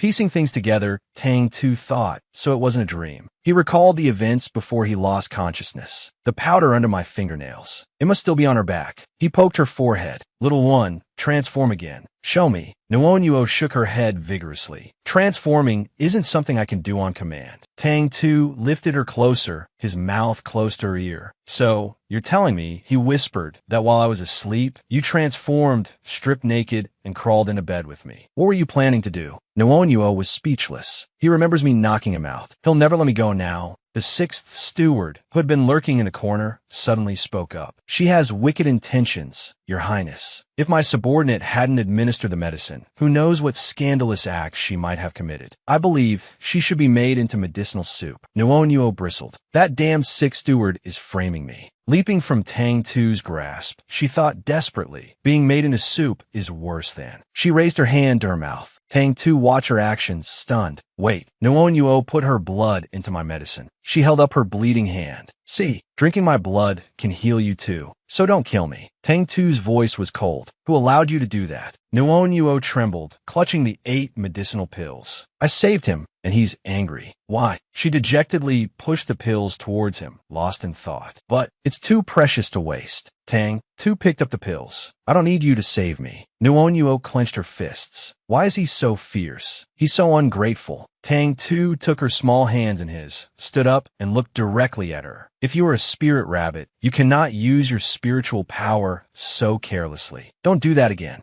Nuo's heart fluttered. Is he concerned about me? He's finally showing some of the Serpent King's gentleness. Just then, a sharp pain shot through Tang Tu's shoulder, causing him to wince and clutch at it. Because of their blood connection, Nuo felt it too. She clutched her own shoulder, her face contorted in sympathy. It must be the backlash. His wound is reopening. At this rate, it'll rupture completely. Her gaze fell on the pills. Whatever. She grabbed the pills and swallowed them, then clambered onto Tang Tu's shoulder, thinking, I can't let you be so reckless. Reaching his shoulder, she cupped his face in her hands and kissed him. The unexpected gesture stunned him, momentarily eclipsing his pain. Outside, the sixth steward wrung his hands, a mixture of fury and distress twisting his features. My lord has been defiled, he wailed, but the two inside the room remained oblivious to his outburst. Nuo continued to administer the medicine to Tang Tu, who, after swallowing the last pill, drifted into thought. She fed me medicine just like she did before. She cares so much about my well-being. Does she know I'm the Serpent King? Meanwhile, Nuo waved her hand in front of his face. Hey, are you feeling any better? He recalled her human form and continued his internal monologue. No, both times she transformed, it was for me. Does she have ulterior motives, or does she like me? The more he pondered, the deeper he sank into his thoughts. Seeing him lost in thought, Nuo, perched on his shoulder, slapped him. Is my blood poisonous? Why is he frozen like this? Suddenly, a hand grabbed her. She was tossed onto the bed. Before she could react, Tang Tu loomed over her, his gaze intense. I want an explanation, he said, his voice low and serious. Transforming, was that something you wanted to do? Nuo, lying on the bed, trembled with fear. Something I wanted to do. Does he think I was trying to take advantage of him while he was unconscious? She imagined a furious Tang Tu throwing her to the sixth steward. So you lust after me. I'll throw you to the sixth. He'd roar. The sixth steward would catch her with a triumphant smirk. Thank you, Your Highness, he'd say. The thought made her face pale. Waving her paws frantically, she cried, I didn't want to sleep with you. I'll transform. Seeing her distress, Tang Tu leaned closer, one hand resting on her head. I'll give you one last chance, he said. His chest, partially revealed by his loose robe, pressed against her as he threatened. Will you transform? Nuo blushed, staring at his tempting pectoral muscles. This is a honey trap, she thought, but I think I actually am about to transform. Tang Tu frowned at the plump rabbit before him. Suddenly, a puff of smoke appeared. Here we go again, he thought, expecting the familiar transformation into a white-haired maiden. But this time, nothing happened. Nuo remained in her rabbit form, her head spinning. The transformation had failed for the 7th time, due to insufficient spiritual energy. Tang Tu glared at the uncooperative rabbit, then sighed in exasperation. Turning to the sixth steward, he said, Sixth first, take it away and lock it up. Tell sixth brother to take it away tomorrow. The sixth steward quickly acknowledged the order. As the sixth steward carried Nuo away, Tang Tu remained, a thoughtful expression on his face. Does this little thing need specific conditions to transform? Under a clear blue sky, a gentle breeze rustled the leaves. Two figures stood conversing. The sixth steward addressed the other person. Keep a close eye on it. Don't let it escape. I'll go get a cage. The woman replied cheerfully, Yes, steward. After he left, she looked at Nuonuo with excitement, picking her up. Ah, little tribute, you're awake. Nuonuo snapped, fully awake at the sound of the woman's voice. The woman, without hesitation, nuzzled Nuonuo, inhaling deeply. Such a sweet scent, she exclaimed. Then, she introduced herself. I'm Kuigwa. I'll be taking care of you. Don't be afraid.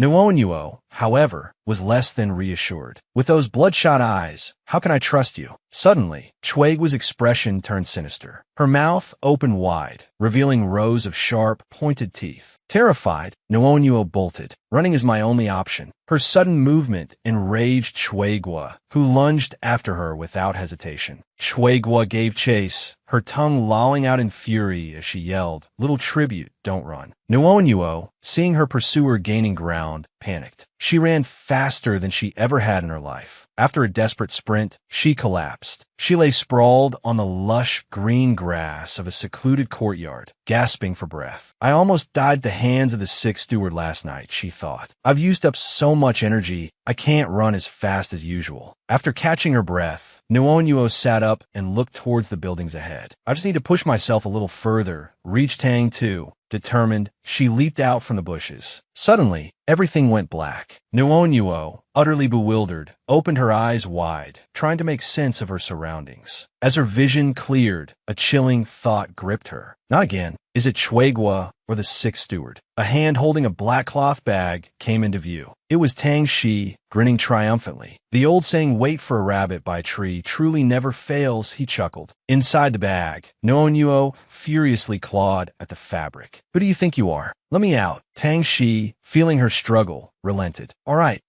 I'll let you out to play. Hearing his voice, Nuonuo broke out in a cold sweat. That voice sounds familiar. As she poked her head out, the man in front of her greeted her cheerfully. Hi, plump, pretty rabbit, we meet again. As he spoke, Tang, she nuzzled her little nose. Nuonuo, recognizing him, paled. Help, it's Tang Shi. He's even more dangerous. Before she could react, a large, shadowy figure appeared, growling menacingly. Both of them turned to look. One was stunned, the other's smile froze. Before them stood a massive white serpent with violet eyes, its jaws gaping wide. Nuonuo's blood ran cold. Is it insane? That's a serpent's true form, bloodthirsty and brutal. Recovering from her shock, she dove back into the bag, leaving a bewildered Tang Shi behind. Go for it, handsome. I'll hide in the bag, she thought. But contrary to her expectations, Tang Shi tossed the bag away. Inside, Nuonuo plummeted, terrified, but not forgetting to curse. Tang Shi, you treacherous scoundrel. She tumbled out of the bag, falling directly towards the white serpent's open maw. The serpent waited, ready to swallow the falling rabbit hole. Facing imminent danger, Nuonuo cried out, Save me, Tang 2. Just as she was about to be devoured, a serpentine tail snatched her away. The white serpent snapped its jaws shut on empty air. Safe but still shaken, Nuonuo clung to the tail. Tang Shi, holding her securely, ignored the enraged white serpent behind him. Surprised, thrilled, happy. My fighting arena is even more exciting, more fun. His expression turned serious, his voice hardening. I've raised it for a month and haven't even touched it. A lowly servant like you dares to be so reckless. He swung his tail powerfully, striking the other serpent. D! He roared, his eyes blazing red. The white serpent was cleaved in two, blood splattering everywhere. Nuonuo, frozen in shock, stared at the scene. Tang Shi, after the carnage, looked at her in the bag and grinned. Still not scared to death. You're perfect for my heavenly secrets department. Come on, let's go to work. He walked away, leaving the massive serpent carcass behind. I need to thank Third Brother for this, he mused. Meanwhile, Nuonuo's mind flashed back to an earlier memory. She was hugging the small young serpent guard, whispering, so scary, Serpent King, so scary. Then she saw an image of a feverish Tang 2 clinging to her, murmuring, Tang 2. Tantu, Nuonuo recoiled, consumed by negative thoughts. Tang 2, don't you need me anymore? Tangshi strolled along, whistling cheerfully, the bag containing Nuonuo swinging from his hand. Suddenly, the bag began to thrash violently, making him stop and stare at the squirming object. Inside, Nuonuo gnawed furiously at the fabric imprisoning her. How could it be so tough? She thought, her teeth aching. A moment later, the delicate aroma of tea filled the air. Just then, Nuonuo finally ripped a hole in the bag. Yes, she exclaimed, triumphant, only to realize she was now trapped in a cage. Tangshi peered down at her, a gleeful expression on his face. Trying to escape, he asked. His voice startled her, and she looked up. He reached down and stroked her head, chuckling. The sixth steward already suffered because of you. He told me all about your little tricks. Nuonuo fumed silently. That blabbermouth. I'll have to silence him permanently. Seeing her anger, Tangshi grinned mischievously. Now, should I send you to the fighting arena? He mused, poking her soft belly, or to the Wu Qiguan. Nuonuo trembled inside the cage. His finger moved from her belly to her face, making her shudder. Tang 2, if you don't save me, I'll tell everyone your secret. The little serpent king cries at night if he can't find me. He's very hard to soothe. After a moment of contemplation, she made his decision. The Wu Qiguan it is, he said brightly, lifting the cage. Nuonuo gripped the bars, tears welling in her eyes. Neither option is good. Tang 2, you idiot. Suddenly, a leaf shot through the air with incredible speed, striking Tangshi's hand. He cried out in surprise, dropping the cage. Nuonuo braced for impact, but a majestic serpentine tail caught her. Still stunned, she clung to the tail, watching the scene unfold. Tang 2, now holding the cage, glared at Tangshi. I finally managed to fall asleep, and you wake me with all this commotion. Tangshi cradled his injured hand. I used a silencing spell. He protested. Tang 2 ignored him, placing Nuonuo on the table. You have some nerve using a silencing spell to sneak into my residence and steal a rabbit, he said, though your spell was clearly useless against this rabbit's racket. He bent down and opened the cage. Come out, he said to Nuonuo. She scrambled out, tears streaming down her face. Tang 2, you didn't want to give me away. You're a good person. She climbed onto his shoulder and nuzzled her face against his. Itchy, he exclaimed, his face flushing. Tangshi crossed his arms, fuming. Third brother, you needn't be so affectionate towards a mere rabbit. You even attacked your own brother for it. How ungrateful. Tang 2 stroked Nuonuo's fur. My mother is consortee, and yours is consortling. We're not technically full brothers. Tangshi stared at him, then said thoughtfully, that hurts, third brother. He pouted for a moment. Then, his usual cheerful demeanor returned. He puffed out his chest. Well, at least I saved your precious bunny. Did you see the corpse of that vile woman in the courtyard? Nuonuo, nestled in Tang 2's arms, perked up at the mention of the incident. She waved her paws, trying to explain. Don't listen to him. If he hadn't caught me, I would have come to you right away. Seeing the little rabbit in his arms waving her paws frantically, Tang 2 placed a comforting hand on her head. All right, I believe you, he soothed. Nuonuo, held securely against him, was startled. He understands. At that moment, Tangshi approached, peering down at the plump rabbit in his brother's embrace. Third brother, he began, his voice laced with curiosity. Have you considered why that maid suddenly lost her mind and tried to eat her? Before Tang 2 could respond, Tangshi continued, a sly look spreading across his face as he glanced at Nuonuo. I suspect it's her scent, he declared. Tang 2's eyes widened in surprise, then narrowed in anger. He swiftly lashed out with his tail, striking Tangshi sharply. Nuonuo, meanwhile, was bewildered. My scent. Lost in thought, she recalled a crucial detail. The blood of a tribute has miraculous properties, but it also attracts beastkin, she realized. That's why long-eared rabbits like me are always so careful. We avoid injury at all costs, and if we are wounded, we stay hidden until we're fully healed. She glanced at her own paws, puzzled. But my wound is completely closed. There shouldn't be any scent left. Observing her bewildered actions, Tang 2 chuckled. Silly rabbit, he murmured. Hearing his voice, Nuonuo stretched out a paw towards him, trying to stand on tiptoe. Here, smell for yourself, she seemed to be saying.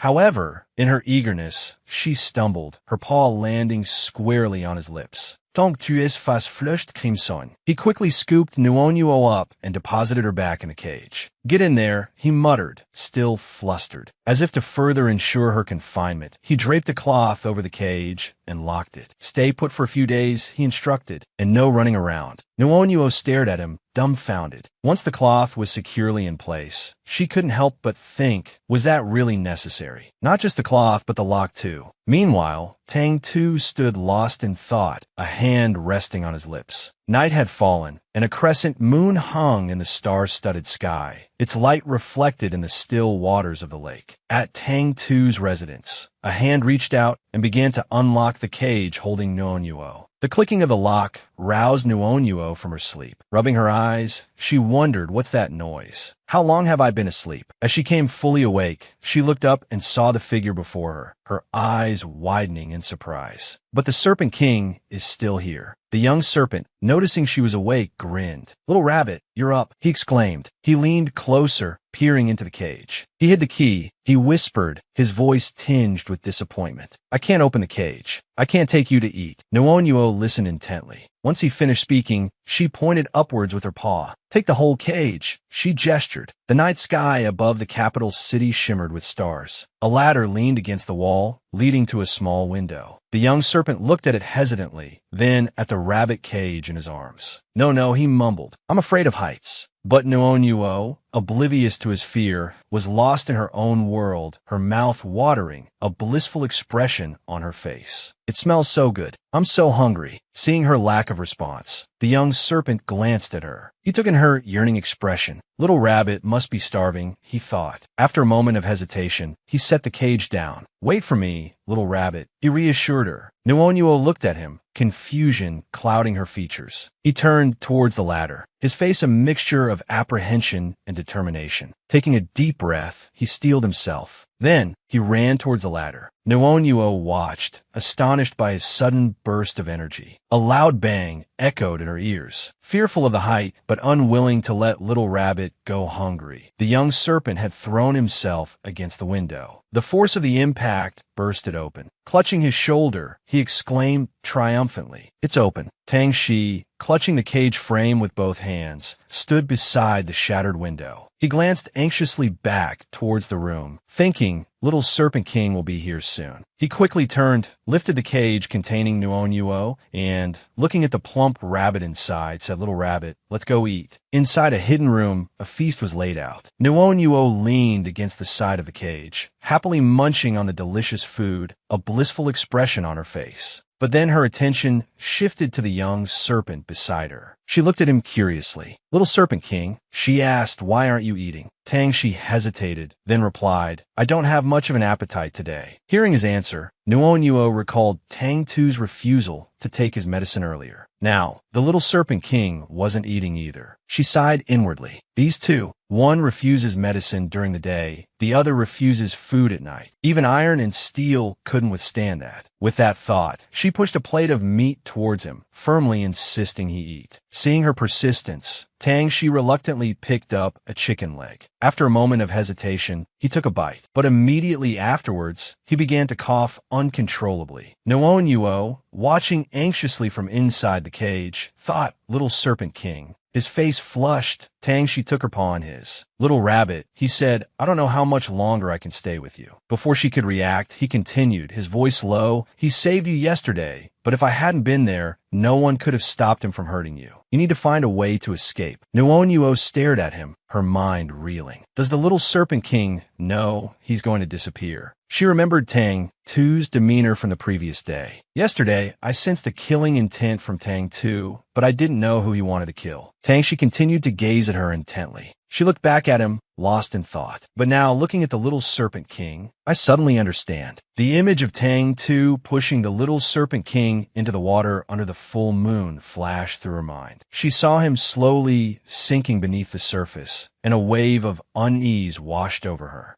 Tang Tu wants the Little Serpent King to disappear from this world. Tears welled up in her eyes. Little Serpent King, don't disappear. I don't want you to disappear. Tang Shi, his own eyes glistening, looked back at her. He lowered his head, and Nuonuo pressed her forehead against his, tears streaming down her face. "You're my only friend in this heavenly capital." Tang Shi gently lifted the cage. He placed a soft kiss on her forehead, then looked at her with his brightest smile. "Thank you," he whispered. "They all want me to disappear. Only you want me to stay." He cradled the cage in his arms and asked, "We've known each other for so long, but I still don't know your name. Little rabbit, do you have a name?" Nuonuo stretched out her paw and wrote the character Dawn, Ruan, on his palm. Seeing the character, he said aloud, "Ruan." Then, gently stroking her cheek, he said, "Ruan Bao, don't worry. Before I leave, I'll find a way to help you escape." Nuonuo sat quietly in the cage, thinking, "Ruan Bao, sounds all right." The sky began to lighten. Back in his room, Tangshi placed the cage on the table, preparing to cover it with the cloth. "Ruan Bao," he said softly, "it's almost dawn. I have to go." After he left, Nuonuo sat huddled in the cage, clutching a skewer of food, her face etched with worry. The little serpent king hasn't eaten anything. Tang Tu will definitely be hungry tomorrow. I should leave this for him. But then, peering through a gap in the cloth, she saw Tangshi sitting at his desk, writing intently. What is the little serpent king writing? Who is it for? Lines of script filled the page. The next morning, Tang Tu stood reading the letter carefully. After he finished, he folded the paper. Nuonuo, watching from inside the cage, thought, "So that's how you communicate." But Tang Tu's next action was to burn the paper Little Serpent King had written. The ashes scattered into the air, carried by the wind. Nuonuo, however, wasn't focused on that. She sat anxiously wondering what Little Serpent King had written. Tang Tu seemed angry. Lost in her thoughts, she suddenly flinched as a hand snatched away the cloth covering her cage. The sudden light made her instinctively shield her eyes. Tang Tu peered down at her, his voice low and questioning. "Have you seen enough?" His words made her freeze. The atmosphere between them grew heavy. He held the cloth in his hand, staring at the furry creature within the cage. After a moment of being scrutinized, Nuonuo hesitantly pushed the meat skewer forward, thinking he's already this irritable just after waking up. I can't even imagine what Little Serpent King wrote. Tang Tu's expression clearly showed his disdain for the rabbit fur-covered food she offered. Just then, the sixth steward entered, bowing as he spoke. "Your Highness, Imperial Concubine Yang Yang has sent someone to invite you."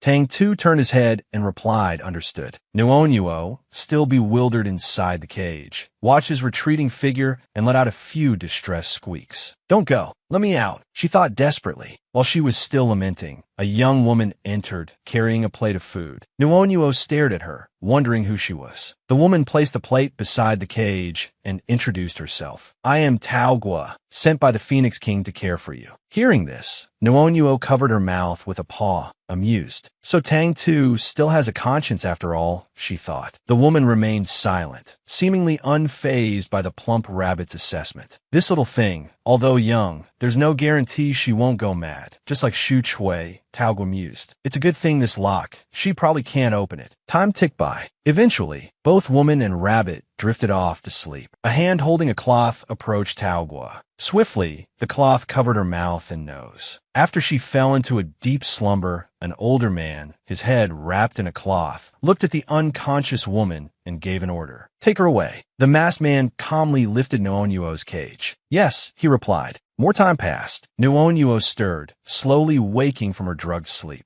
But her awakening was met with a jarring jolt that sent the cage lurching. Disoriented and afraid, she cried out, "Who is it this time?" "Tang Tuesday, Little Serpent King. Help!" A hand reached out and began to untie the black cloth bag. A voice spoke. "Eunuch Su, the tribute has arrived." Hearing the name, Nuonuo felt a surge of apprehension. "Ewanutsu?" She cautiously poked her head out, her eyes widening in fear. "Where am I?" Before her stood a veiled woman and a servant. After a moment of stunned silence, panic seized Nuonuo. The Serpent Palace, the Imperial Kitchen. Ewanutsu, the eunuch, paying no attention to her terrified expression, looked at the woman and instructed, "Put on her." The woman obeyed, quickly fastening a collar around Nuonuo's neck. Trembling with fear, Nuonuo watched their actions, her mind racing. "Are they going to eat me?" The woman then proceeded to pry open her mouth and inspect her teeth. Nuonuo's thoughts spiraled. Only Tang Tu has the key. Does this mean Tang Tu wants someone else to eat me? That villain. After the examination, the servant placed her on a cushion. Nuonuo, still lost in her frantic thoughts, lamented, and I even saved 2 pieces of meat for him. The 2 then carried her away. After navigating a winding path, they arrived at a secluded courtyard. The man walked slowly ahead, followed by Nuonuo and the servant girl. Nuonuo, perched on the cushion being carried, looked around in a daze, wondering where she was. Several figures were visible within the courtyard. One of them quickly addressed a woman as Nyang, your highness/imperial concubine. The woman, with sharp features, held a teacup and said, "Bring it here." Upon hearing the woman's title, Nuonuo knelt down, trembling. The imperial concubine loves beauty, she thought fearfully, and the blood of a snow rabbit is the most nourishing thing in the beast world, good for the skin and longevity. After running through a list of the uses for her own blood, Nuonuo's face flushed crimson, tears welling in her eyes. This aesthetic appreciation is going to be the death of me, she thought. Farewell, little serpent king. But as she was caught up in her dramatic inner monologue, the imperial concubine's voice rang out. "I hear you have a hearty appetite." She then pushed a plate of pastries towards Nuonuo. Nuonuo tilted her head, looking at the woman with tear-filled eyes, wondering, are they going to feed me? The woman simply smiled without answering. After a moment, Nuonuo picked up a pastry, a flicker of hope in her eyes. Maybe this aesthetic appreciation isn't poisonous after all, she reasoned. Besides, if I'm poisoned, my rabbit meat won't be tasty. With that thought, she took a large bite. The flavor of the pastry made Nuonuo exclaim, soft, fragrant, sweet. It melts in my mouth. I have to eat a lot on my last meal, she thought, continuing to gobble down the pastries. The imperial concubine watched the plump rabbit eat with a smile, stroking her hand. "This little one is truly captivating," she murmured. Then, with a cheerful tone, she ordered the servant, "All right, take her back." As the servant lifted her, crumbs still clinging to her face, Nuonuo couldn't help but ponder. So nothing happened. They just gave me a delicious meal. Looking at the ever-smiling woman, Nuonuo couldn't resist glancing back, wondering, who is she, really? Nuonuo, now fast asleep, was startled awake by the sound of a lock being picked. She sat up, rubbing the sleep from her eyes. Recognizing the figure before her, she thought joyfully, little serpent king. His face flushed, he said, "I'm sorry, Ruanbao. I haven't been able to see you for 2 days." As he worked on the lock,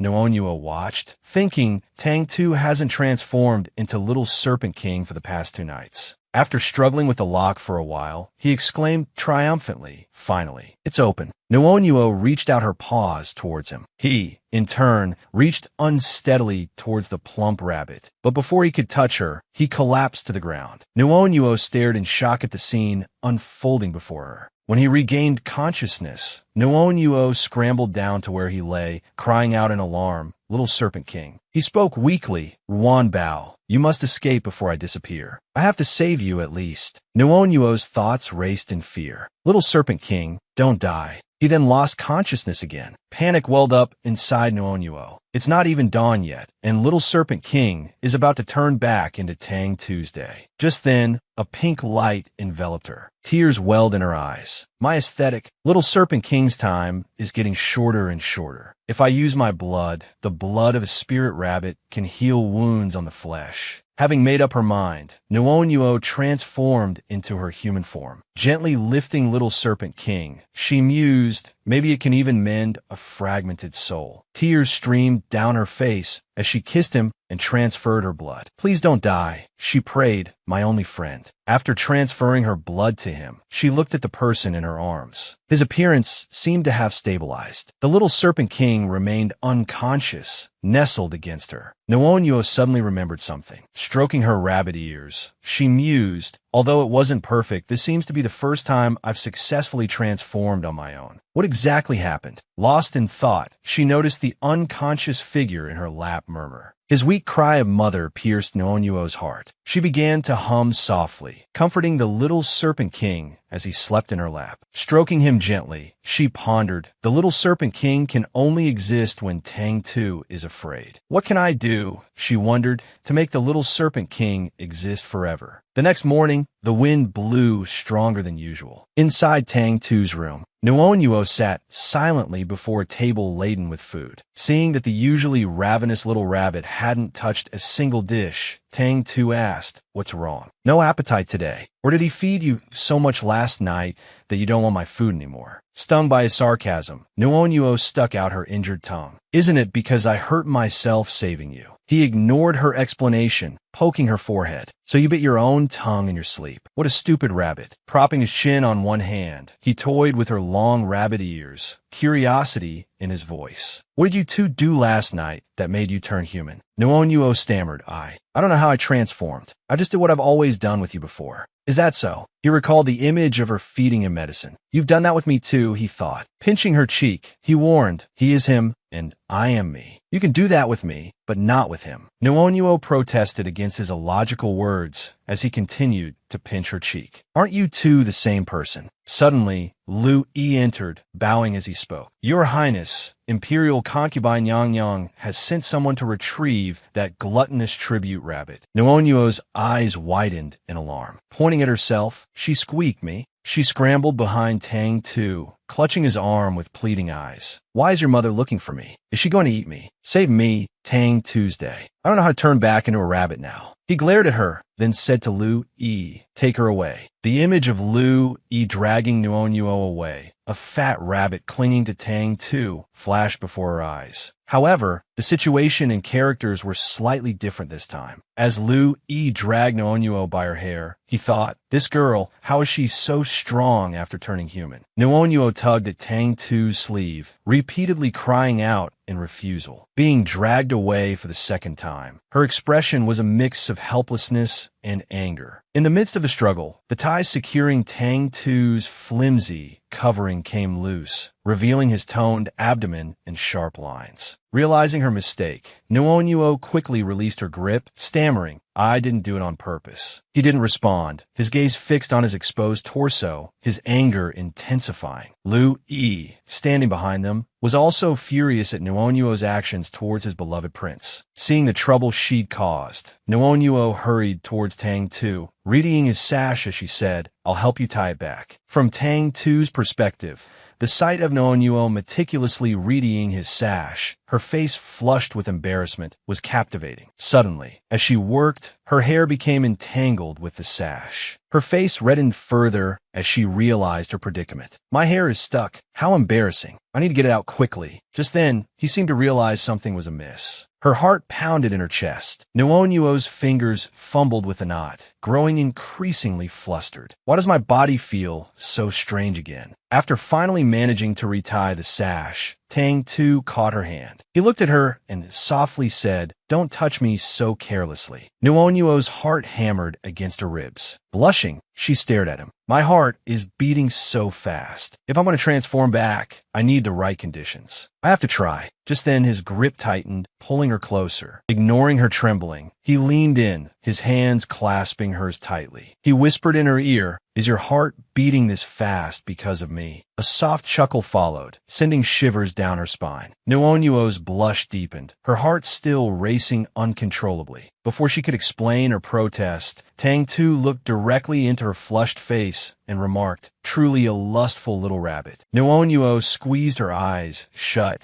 silently pleading, don't come any closer. Suddenly, whether from overwhelming embarrassment or her racing heart, she transformed back into a rabbit, leaving Tang Tu staring in bewilderment. After nibbling on his hand, she gradually calmed down. The key to transformation really is a racing heart. Just then, Lu Yi, who had been forgotten until now, spoke up. Your Highness, I will take her to the Imperial Concubine Yang Yang. He reached out to pick her up. Nuonyuo, still dazed, looked at Tang Tu, who simply replied, yes, go ahead. Finally processing the situation, she burst into tears, reaching out towards Tang Tu with a series of distressed squeaks, protesting vehemently. I don't want to go, but it was too late. Following a winding path, Nuonyuo found herself sitting on the cushion the court lady had brought earlier. Before her stood the eunuch, beside Imperial Concubine Yang Yang. The scene was so familiar that even she, the one being carried, felt a sense of helplessness. They had arrived at the courtyard where Tang Tu's mother awaited. Looking at the familiar surroundings, she couldn't help but think, this place is familiar too. Upon reaching their destination, the court lady presented Nuonyuo to the Imperial Concubine, announcing Nyang Nyang, held aloft. Nuonuo looked at the woman, recognizing her from their previous encounter. It's her, Tang Tu's mother, the imperial concubine. The imperial concubine showed no sign of anger. Instead, she smiled at the surrounding women. My tutor has acquired a little pet, quite beloved by all. I called you all here today to see it. After this introduction, she excitedly gestured towards a table laden with food, addressing Nuonuo, eat, little one. Nuonuo, the so-called little one, inwardly grumbled, my tongue is still injured. However, it wasn't long before her little mouth was stuffed with food, her face a picture of pure enjoyment. One paw held a treat while the other reached for another. Her eyes narrowed in bliss. Forget it. Imperial concubine Yang Yang is truly a kind and beautiful woman. Every time I come here, she gives me delicious food. Nuonuo continued to eat happily, savoring the flavors despite her sore tongue. Mid-feast, a voice from behind her caught her attention. Consort, you looked at the jade bracelet on her wrist and slowly said, now that I think about it, the jade in this bracelet seems to have darkened somewhat. She then looked at the plump rabbit on the table, propping her chin on one hand while stroking Nuonuo's small face with the other. Your eyes, on the other hand, are so bright and beautiful. The consort's strange words and actions, both puzzling and unsettling, prompted a confused squeak from Nuonuo. Consort used gaze, characteristic of the Serpent Clan, fixed on Nuonuo's ruby eyes. If one were to delve deep within them, she continued, they would surely be a most beautiful sight. Nuonuo's blood ran cold. Her face paled, the pastry in her paw tumbling to the table. Like mother, like son, she thought with a shudder. They're just the same. One of the concubines beside the imperial concubine quickly chimed in, Your Majesty, I have a niece in the palace who is quite skilled in jewelry making. Perhaps we should summon her. Another concubine joined in the flattery. As I understand it, ruby beads like these, fashioned into earrings, would accentuate Your Majesty's flower-like beauty, radiant as the moon. Nuonuo, the target of their veiled remarks, felt her spirit drain away. Observing the plump rabbit's expression, the imperial concubine covered her mouth, amused. This is quite entertaining, she thought. For Nuonuo, however, it was anything but. Tears welled in her eyes, threatening to spill over. Trembling with fear, she looked at the imperial concubine, Tang Tu's mother, her eyes brimming with unshed tears. Within seconds, those tears began to flow like rain down her small face. Seeing this, the imperial concubine panicked. Oh dear, she's crying, she exclaimed, watching the plump rabbit sob uncontrollably. I've gone too far with my teasing, she thought. Stroking Nuonuo's head, the imperial concubine said, I've frightened you, haven't I? Nuonuo, her face buried in her paws, continued to cry, letting out a series of distressed squeaks. Seeing that the little rabbit wouldn't stop crying, the imperial concubine gently wiped away her tears and softly explained, I'm sorry, I was only teasing. Then, holding Nuonuo close, she looked into her eyes with sympathy. You're a pitiful little thing, she said. So young, and brought to this place of consumption. Nuonuo was taken aback. She's apologizing to a tribute like me. Seeing that Nuonuo had calmed down, the imperial concubine smiled gently and stroked the little rabbit's head. But Nuonuo's mind was still racing. She's of such high standing, yet she treats me with such kindness. Why? An image of Nuonuo with her own mother flashed through her mind. Her mother held her close, comforting her. There, Nuonuo, don't cry. Mother's here. Comparing that memory to the present moment, Nuonuo thought just like mother. Seeing the little rabbit lost in thought, the imperial concubine spoke, her voice soft but firm. You're alive now because Tuer is fond of you. But should he tire of you one day, you know what your fate will be, Yuanbao. Understand. Hearing the name only the little serpent king used for her, Nuonuo's ears perked up. Only the little serpent king calls me Yuanbao. Seeing Nuonuo's stillness, the imperial concubine gently nudged the little rabbit's nose with her slender finger. Seeming to sense Nuonuo's confusion, the imperial concubine explained, in my heart, there's no difference between the two of them. They're both my sons. She then produced a bright red candy. If you want to survive, she continued, you must strive for it yourself. Holding the candy out to Nuonuo, she said, be good and eat this candy, and you can win Tuer's favor. This candy can save your life. Nuonuo, taking in everything that had just transpired, thought a candy. Time passed, and night fell upon Tang Tu's room. Tang Tu was enjoying the warmth of his bath. Stepping out, his attention fell upon Nuonuo. She lay on her small cushion, her face flushed as if with fever, breathing heavily. Strange. Is it because that candy was too potent? Why am I so hot? She wondered. Tang Tu, having approached unnoticed, gently stroked her head. What's wrong? He asked. Are you feverish? Nuonuo remained silent, her breaths coming in ragged gasps. I'm so hot. I want to rub against the Serpent King's cool skin, she thought. Thinking was acting, and with her remaining strength, she flung herself onto Tang Tu's chest. Her sudden action startled him, freezing him for a few seconds. He then pulled the plump rabbit clinging to him away, his voice laced with alarm. Get off, or I'll skin you. Unfazed, Nuonuo echoed his threat. Go ahead. This skin is suffocating me. I'm burning up. Regaining his composure, he pulled her back, looking directly into her face. He clamped a hand over her mouth, his voice laced with suspicion. Something's not right. Pulled away from his cool skin, Nuonuo stumbled, her hands flailing, desperately seeking relief from the heat. You've been poisoned, Tang Tu declared. But Nuonuo, her mind clouded, couldn't process any more information. Suddenly, with a thump, a small, bare foot landed on Tang Tu's leg. Before he could react, Nuonuo, now completely naked, tumbled onto the bed. Both scrambled to sit up. Nuonuo, her hand instinctively reaching for his chest, gasped, Tang Tu, I feel terrible. Her face flushed, her breath coming in short, rapid bursts. She caressed his face, whispering his name. Then, she kissed his cheek. His expression hardened. You dare provoke me. Tired of living. He clamped a hand over her mouth, stifling her whimpering cry. Deliberately, he snatched a bed curtain. He wrapped her tightly in the fabric, like a butterfly in its cocoon, leaving only her head exposed. Ouch, she cried. She thrashed and wriggled on the bed. Tang Tu, now dressed, said calmly, change back. I'll pretend nothing happened. Freeing herself from the makeshift cocoon, she sat up, bewildered. What did you say? You can't. His words nearly made Tang Tu choke. He glared at her furiously. Who can't? Nuonuo stared back, her face blank with confusion. Before she could answer, his hand tightened around her throat. He lifted her until their faces were inches apart. You really aren't afraid I'll kill you? Helpless against the effects of the candy, she choked out, believe it or not, I can't change back right now. She placed her hand on his, her breathing labored. Touch me. I'm burning up. If I change back, I'll die. Tears welled in her eyes. She looked at him, pleading, please, Tang Tu. I want, she began, pressing her face against his chest. He pushed her away. It seems this poison needs resolving. He looked down at the beautiful woman beneath him, her face flushed, her breath still coming in ragged gasps. Little thing, you brought this on yourself. She yelped, contrary to her expectations. He bound her. Clutching the sheet, she glared at him. He dusted his hands, glancing at her with a warning. Stay put tonight. As he turned to leave, she cried out Tang Tuesday. He snapped, cry again and I'll gag you. Seeing his resolve, she quickly said, I'm a tribute. This is what a tribute should do. Besides, my body, it's like this. I can't help it. His face darkened. A humorless smile twisted his lips. You can't help it. I can. Outside Tang Tu's room, he dragged Nuonuo, still wrapped in the bed curtain behind him. Confused, she asked, where are you taking me? He didn't answer, continuing to pull her along. After some time, Tang Tu dragged her to a lake. The surface was still, the moon so bright they could see their reflections shimmering on the water. The sight before her filled Nuonuo with dread. He stood behind her, one hand on her shoulder, and said, can't control yourself. Then go into the pond and sober up. Hearing this, she spun around, vehemently refusing. I won't go. I won't. Tang Tu, you're a monster. But unfortunately, Nuonuo tripped on Tang Tu's tail and the excess fabric of the curtain. With a cry of awe, she tumbled headfirst into the lake. He stood on the bank, stunned, then quickly dipped his tail into the water. A sudden, icy chill shot through him, making Tang Tu's face drain of color. Images from his past flooded his mind. On a bitterly cold winter day, he had watched his mother stand with a group of guards. Before them, a woman lay sprawled on the frozen lake, screaming, release my child. Save my child. His mother's hands, stained with blood, held a small, weak snake, trembling from the cold. The woman on the ice, using all her strength, crawled forward, crying, "My child." His mother looked at her with a cold, impassive expression, staring at the bloodied woman before her. She cursed, "You truly are mad. You dare harm the prince." But the woman seemed unafraid. She reached out with the small snake towards the broken ice, revealing the frigid water beneath. With a chilling smile, she said, "Oh dear, it's so cold." The small snake in her hand had stopped moving. Seeing her child tormented, the woman on the ice shrieked, "No, my child." But Tang Tu's mother didn't hesitate. She plunged the small snake into the water, ignoring its feeble struggles. Tang Tu, hidden behind a large tree, watched in terror, taking in the entire scene. He snapped back to the present, the memory fading. Slowly, he withdrew his tail from the water. Below the surface, the water churned where Noonyuo had fallen. The cold shock brought a flicker of clarity to her mind. Thankfully, her father had taught her how to hold her breath. Angrily, she thought, "Let Tang Tu worry." But at the bottom of the lake,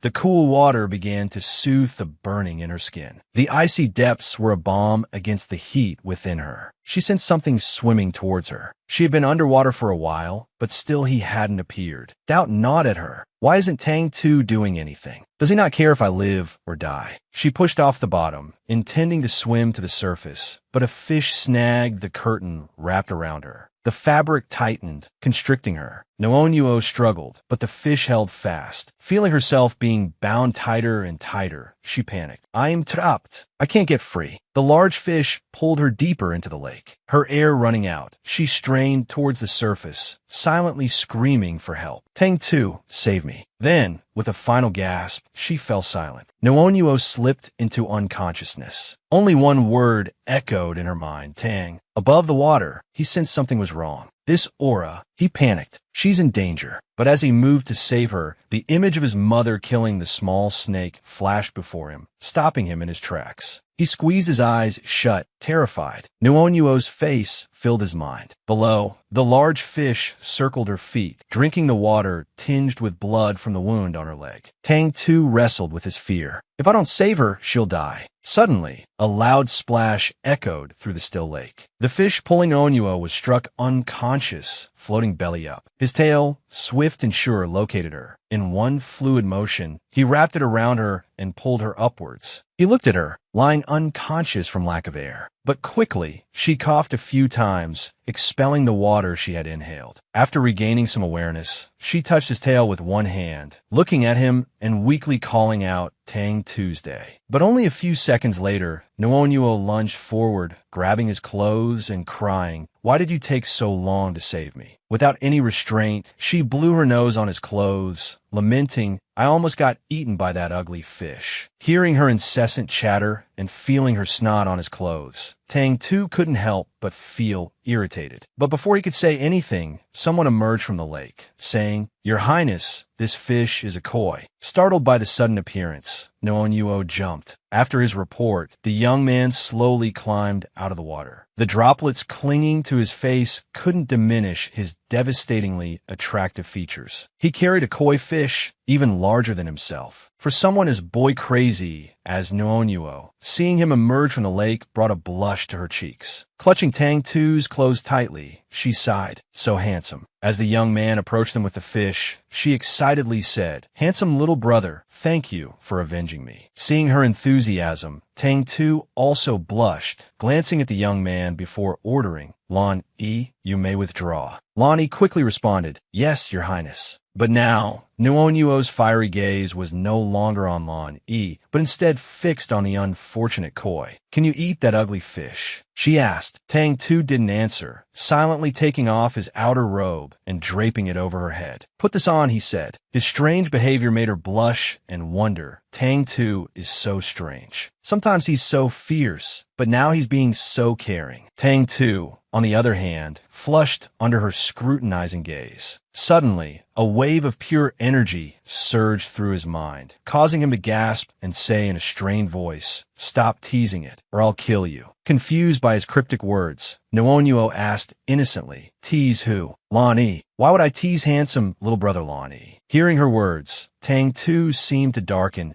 angrily shouting, "You still want to tease Lan-E?" His outburst made Nuonuo wave her hands repeatedly. "Deny, no, I don't dare. I don't dare." But before she could finish, a bang echoed. Before her lay the little serpent king on the ground. Faced with this awkward situation, a confident smile would usually suffice. But this time, Nuonuo could only remain silent and watch. It wasn't until the little serpent king mumbled, "In Yuan Bao," that she approached him, sitting beside him and gently stroking his head, thinking, so he was talking about the little serpent king. This stupid Tang too. How could I do that with the little serpent king? Looking at him, sleeping soundly, Nuonuo yawned. "My magic is depleted. I'm so sleepy." Then she transformed into a plump rabbit, lying down beside the little serpent king. Might as well sleep together, little serpent king, she thought. As the two drifted off to sleep, Lan-E returned, carrying a lantern. He looked at the person and the rabbit sleeping on the ground. Several glowing butterflies appeared in the night sky, fluttering in the air. Outside, it was late, the full moon hanging high above. Inside the room, the little serpent king was still fast asleep. Nuonuo, in her rabbit form, shivered and crawled towards him, her mind echoing with warnings. So cold. Feeling something strange crawling near him, he stirred. Opening his eyes, he saw her lying beside him, trembling uncontrollably. He woke up completely, looking at her in alarm. "Yuan Bao, why are you soaking wet?" He called out loudly, "Lan-E, bring a brazier." Hearing his call, Lan-E brought a brazier. At the same time, the little serpent king picked her up and placed her beside it. "Yuan Bao, warm up. You'll be dry in a moment." After settling Onuo by the brazier, he turned to Lan-E and commanded, "Lan-E, I want you to tell me exactly what happened just now." Obediently, Lan-E recounted the events. The koi fish in the transformation pond, intended as a tribute, was injured. His Highness instructed me to lie in wait near the transformation pond. I know nothing beyond that. Upon hearing Lan-Yi's report, the little serpent king slammed his fist on the table, roaring, "This happened again." The sudden noise startled Nuonuo awake, but he seemed oblivious, continuing, "Unforgivable." Only then did he look down, noticing her. Nuonuo had been blowing on her paws, which were red from where she had landed on the table after the little serpent king's outburst. Seeing her awake, he wagged his tail excitedly, stroking her head and asking, "Yuan Bao, where did that fish bite you? Does it still hurt?" Turning, she showed him her injured paw and whimpered. Seeing the wound still bleeding, the little serpent king grew furious. "The wound isn't healing. This isn't normal. Was that koi fish the one the Yingdu kingdom offered as tribute? They still haven't given up." He then recalled the origins of the koi. Koi fish are the overlords of the water, their bodies covered in golden light. But they are innately afraid of eagles. That's why koi are the unique sacred creatures of the Yingdu kingdom. The Yingdu priests select a group of koi and implant insects into them to ensure their loyalty to their masters. They remain hidden in ponds, never showing themselves for 15 years. They are the Yingdu's most secretive spies. Opening a medicine box, the little serpent king applied ointment to her paw, explaining that fish was over 1,000 years old and could transform into a human. There's no way Tang too couldn't have sensed it. Nuonuo sighed in relief as the soothing ointment took effect, but his expression darkened. In any case, Yuan Bao was injured. He must take full responsibility. Nuonuo stared at him, thinking, although the little serpent king is childish, the ruthlessness in his eyes is unmistakable. Just like Tang, Tuesday Lan-E bowed, asking, "Your Highness, how should we deal with the fish?" Turning to the plump rabbit, the little serpent king asked, "Yuan Bao, what do you think?" Nuonuo mimed drawing a finger across her throat. Lan-E looked at them both, bewildered. "The little tribute, it's already dead." The little serpent king chuckled. "No, Yuan Bao means we should cook it." Nuonuo snuggled against him, pleased. "The little serpent king understands me best." The next morning, in Tang Tu's room, Nuonuo drooled, staring at what lay before her. The koi fish, now transformed into a fragrant dish. The little serpent king sat beside her, staring at the meal with surprise. Nuonuo tugged at his arm and chirped. Seeming to understand, he said, "I'm not hungry." Nuonuo worried. He hasn't eaten properly for days. Even with my blood sustaining him, it can't be enough. Suddenly, the little serpent king turned pale, clutching himself and shivering. "So cold," he murmured. A thought flashed through Nuonuo's mind. Is he changing back into Tang too? A popping sound echoed. Both Nuonuo and Lan Yi stared in astonishment. He hadn't transformed back into Tang Tuesday. Instead, he had become a tiny snake, curled up and trembling. Nuonuo rushed to him, thinking, how did he become an even smaller snake? His body grew colder. Lan Yi brought a brazier closer, explaining calmly, koi fish have a cold nature, and the water in the transformation pond is icy. His Highness has been invaded by this cold energy. I fear it has reached his heart. He knelt, drawing a dagger from behind his back. The prince's tribute was injured saving you.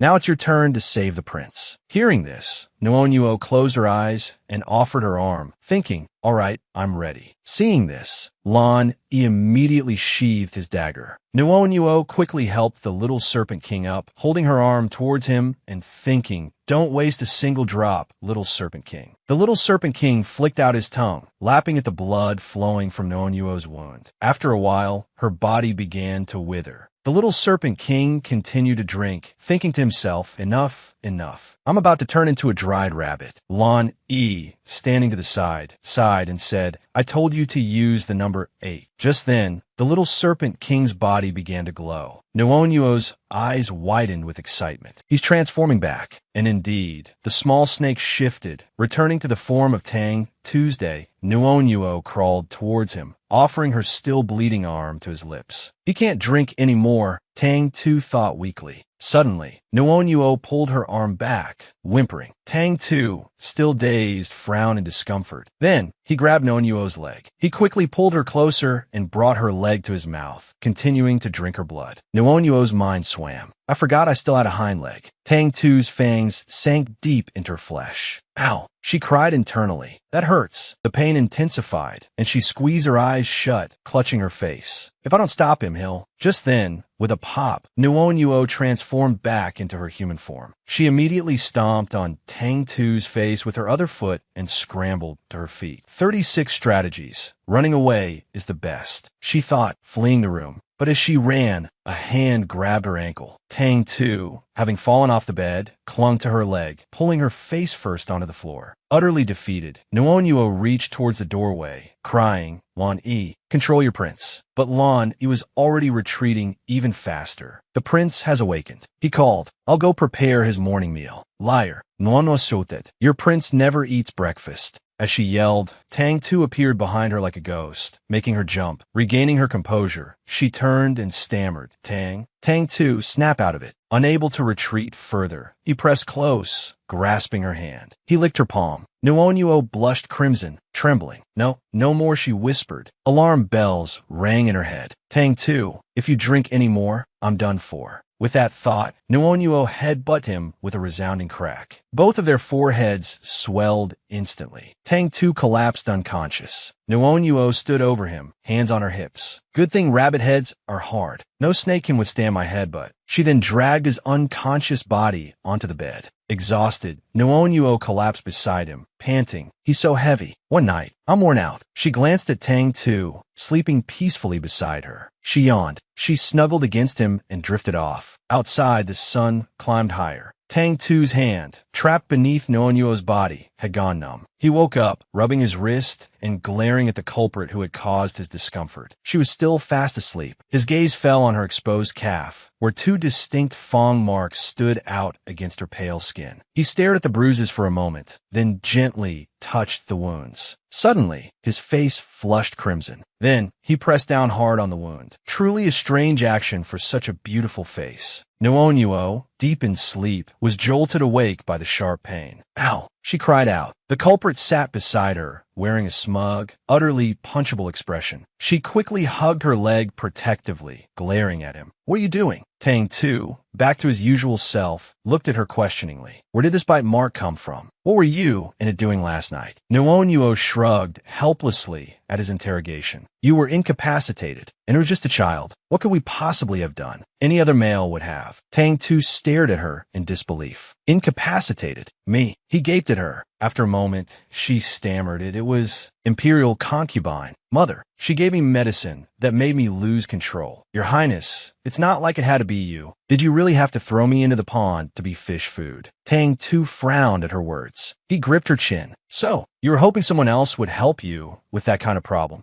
Nuonuo struggled against his grip. Why not? I was incredibly uncomfortable. I just wanted relief. Let go of me. You're being completely unreasonable. You couldn't perform, and yet you wouldn't let anyone else. His expression darkened at her words. You truly have a death wish. He tightened his grip, repeating, you truly have a death wish. But then, his attention was drawn to the wound on her palm. He trembled slightly, his voice barely a whisper. This wound. Images from his unconscious state began to flood back. His face darkened as the memories returned. It was me. He slowly released his grip on her chin. Nuonuo stared at him, bewildered by his sudden shift. He took her hand, placing on his chest, his face flushing again. No one else. A voice called from outside the room. They both released each other, turning toward the door. Enter, Tang Tu said quietly. Lonnie entered, bowing low. Your Highness, I have investigated the matter. The first prince has been meeting secretly with an envoy from the Yingdu kingdom. Tang Tu's body seemed to radiate a chilling aura. After a moment of silence, he said, that koi fish is quite a prize. Perhaps we should invite the first prince to enjoy it with us. Nuonuo, sitting on the bed, seemed to recall the first prince's presence. The first prince is coming, she thought with a jolt. Her mind raced. The first prince's visit is a good opportunity to poison him. But where would I get poison? Suddenly, an idea struck her, and her eyes lit up. Ouch, she cried, feigning pain. Tang Tu glanced at her. His eyes widened in surprise. Before him were a pair of flawless, pale legs, seemingly inviting a bite.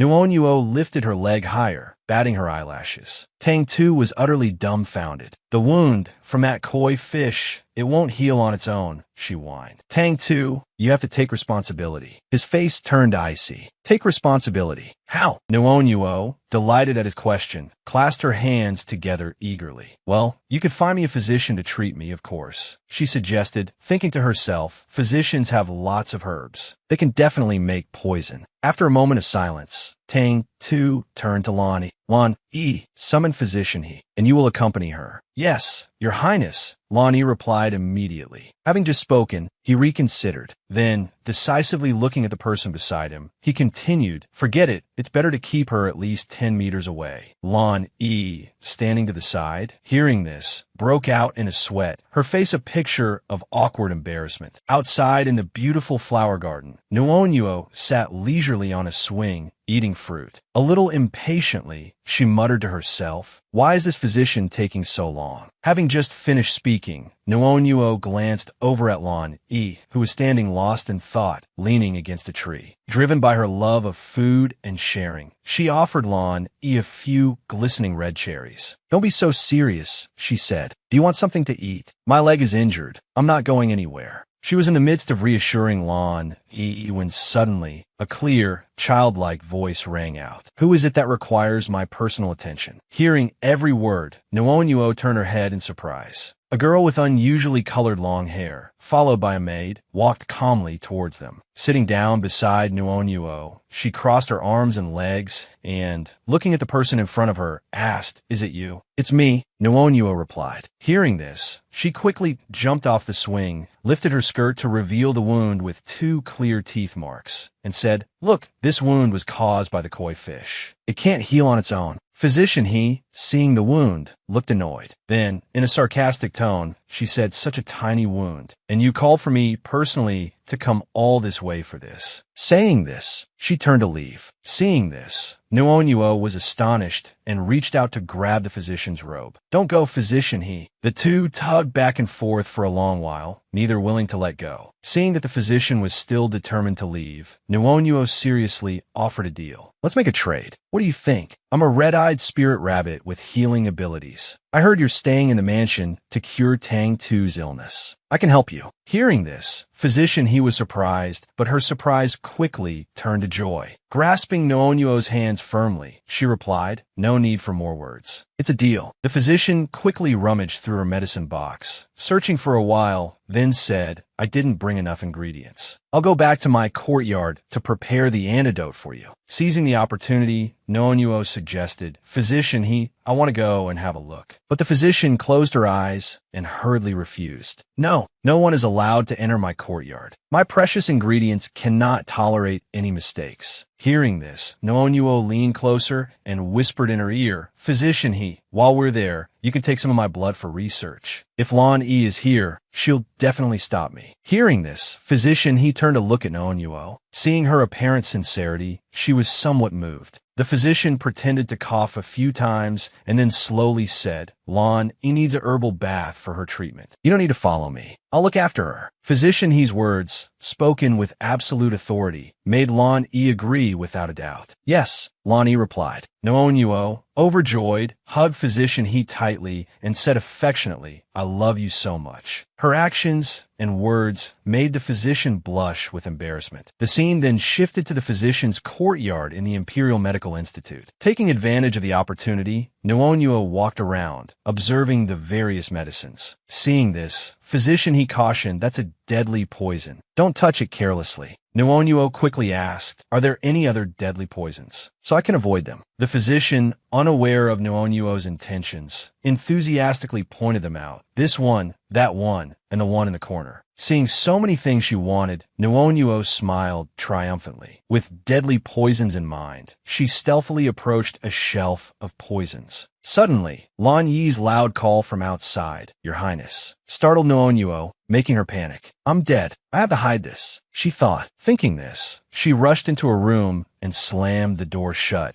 before the astonished eyes of the person outside. Not forgetting to call out, she said, "Just say I'm taking a herbal bath." But outside, it seemed no one noticed. A loud crash echoed as Tang Tu swiftly pushed the door open and demanded, "Where is she?" Physician He confidently replied, "She's soaking in a detoxifying herbal bath." But at this moment, he disregarded everything and pushed open the bathroom door, stepping inside. Upon seeing the scene before him, Physician He, watching him, said helplessly, "She's already bathing, and you still come in." Tang Tu didn't bother to reply. Inside, the sound of trickling water filled the air. Noonyuo, behind the screen, sensed Tang Tu approaching. Fearfully, she shouted, You stay away from here." Their eyes met, and silence hung heavy in the air for a long moment. The atmosphere was thick with awkwardness. Noonyuo had quickly hidden the poison, but she was still incredibly worried he would discover it. Seeing that Tang Tu had no intention of leaving her alone, Noonyuo cried out in fear, "Stop, I'm not dressed." Hearing this, he responded with a cold indifference, "Have you forgotten? Is there any part of you, top to bottom, that I haven't seen?" Hearing his blunt words, Noonyuo's face flushed crimson with embarrassment as she sank deeper into the water, retorting in a teasing tone, "So, you want to look, don't you?" Hearing this, Tang Tu's face contorted, wishing he could rush over and strangle her. Fearing that Noonyuo would play more tricks if he waited, he quickened his pace towards where she was bathing. In an instant, he appeared behind her, standing tall like a god. His face darkened as he lowered his head, staring intently at her. Noonyuo, panicked, turned her back to him, her body trembling. Tang Tu's hands, without hesitation, rested on the edge of the bath, causing the basin to tremble under his strength. Noonyuo's heart skipped a beat. Her eyes widened in surprise, and sweat beaded on her forehead. He leaned down, looked directly into her face, and threatened, "I'm here to remind you. The first prince will be here shortly. You best not wander around the mansion." He didn't stop there. Tang Tu slowly shifted his position, leaning closer to her ear and whispering, "If he sees you and takes you away, I won't save you." Hearing this, Noonyuo's expression changed. Her eyes lit up, and she turned to look at Tang Tu with a joyful expression. "That's even better," she said with a smirk. "It gives me more opportunities to assassinate the first prince." But Tang Tu, surprised, echoed her words, "Even better." His eyes narrowed. His gaze sharpened, and his patience wore thin. Seeming to understand Noonyuo's intentions, Tang Tu quickly clasped his hands behind his back and turned to leave. "Get dressed and follow me." Noonyuo hadn't expected him to go around to the other side of the bath to retrieve her clothes. Her heart leaped in her throat. "The poison I stole." She cried out, "Wait." She quickly rose from the bath, water cascading down her body. Thinking fast, Noonyuo said, I want to change into clean clothes. I don't want to wear these anymore." Tang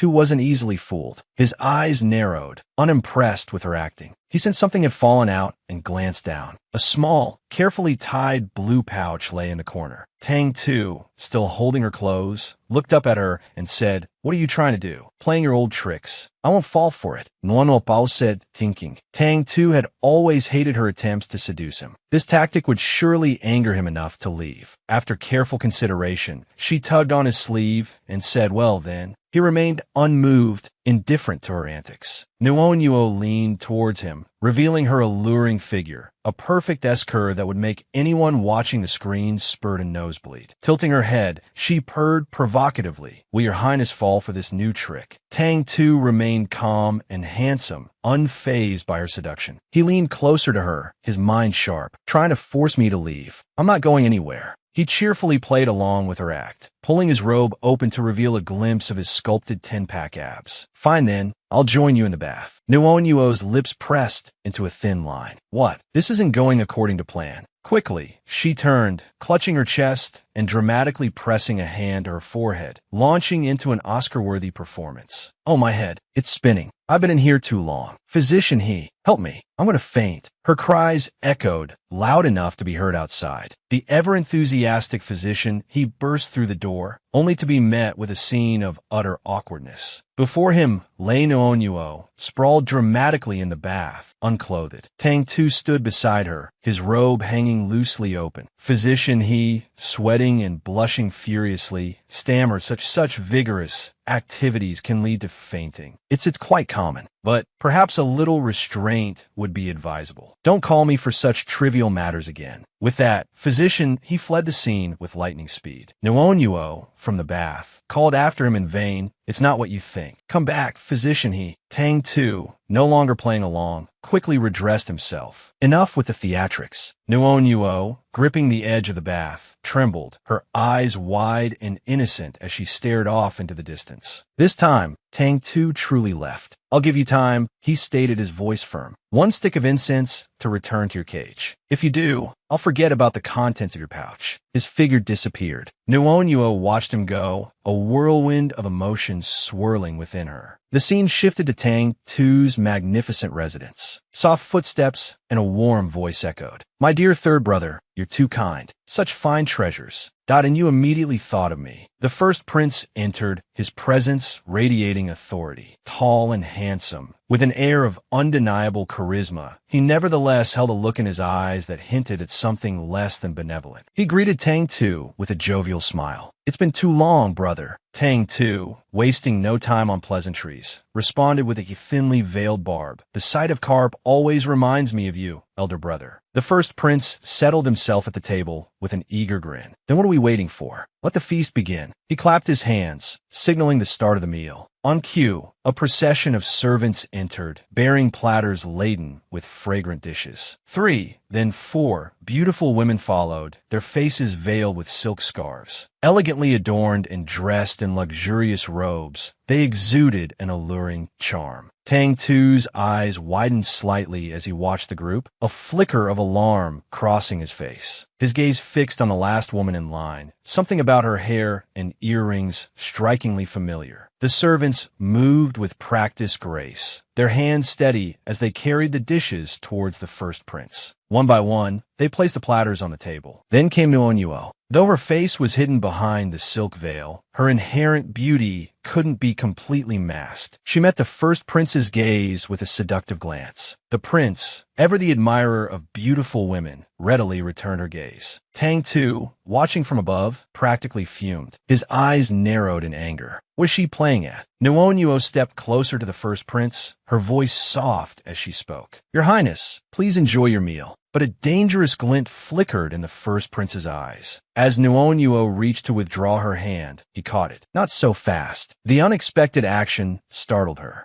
Before she could speak, he continued, a smirk playing on his lips. "Before I dine, I always test for poison." Nuonuo's face, hidden behind the silk, paled. "He knows." He picked up his chopsticks and selected a morsel of food, bringing it to his lips. Noonyuo spoke, her voice barely a whisper. Which beauty will have the honor of tasting this? Her face was ashen. The first prince, the food poised before his mouth, looked at her intently. Remove your veil. Her hand trembled as she slowly reached for the veil, silently encouraging herself. Don't be afraid, Nuono. Maybe physician, he can save me in time. The first prince watched her every move, a flicker of suspicion in his eyes. As Nuonyuo lifted the veil, she berated herself. So many poisons mixed together. If I had known, I would have used less. The tension hung thick in the air. Tang Tu, who had been observing the scene while sipping his wine, spoke with a hint of displeasure. What's the matter, Imperial brother? Do you not trust me? His voice immediately drew the attention of both Nuonyuo and the first prince. The prince looked at him with a puzzled expression, while Nuonyuo looked at Tang Tu as if he were a beacon of hope. Tang Tu, you truly are a wonderful person, she thought excitedly. Before the first prince could reply, Tang Tu lifted his own plate of food and extended it towards him. A dark aura seemed to emanate from him, as if he were about to devour the prince whole. I just ate from this plate, he continued. Let's switch, just to put Imperial brother's mind at ease. With a look that could freeze hell over, Tang Tu successfully intimidated Nuonyuo. She clutched her face in panic. He's furious, but there was no turning back now. She picked up her tray of food and prepared to stand, her heart pounding in her chest. If they switched plates, not only would her plan fail, but Tang Tu would be poisoned too. Before she could fully rise, another hand stopped her. The first prince, chopsticks in hand, picked up a morsel from Noonyuo's tray. Putting on a trusting facade, he said, I was just joking. How can I not trust my own brother? He then slowly brought the food to his lips. Noonyuo watched, barely daring to breathe. He ate it. He ate it. Excellent. The rabbit princess's marriage will proceed as planned. Her internal monologue was abruptly cut short by the first prince's next action. He quickly spat out the food, grimacing in disgust as Nuonyuo stared in bewilderment. Waving his hand dismissively, he remarked, This is terrible, third brother. Your chef is quite lacking. Tang Tu simply took a leisurely sip of his wine and replied, You're right, Imperial brother. I've heard you have a good relationship with the Eagle clan. Perhaps they could gift you another koi carp, so your chef can practice their skills. Once they've improved, they can prepare a dish for our father. I certainly won't forget your contribution, Imperial brother. His words, coupled with the sharp glint in his eyes, were clearly directed at the first prince, who, upon hearing this, grew serious. After a few moments, the first prince stood up, feigning offense. A good relationship with the Eagle clan. I'm unaware of such rumors. I'll have to investigate who started this preposterous gossip. Sensing things weren't going her way, Nuonyuo frowned. He's leaving. What kind of useless poison is this? Thinking fast, she reached out to stop him. The unexpected action startled the first prince.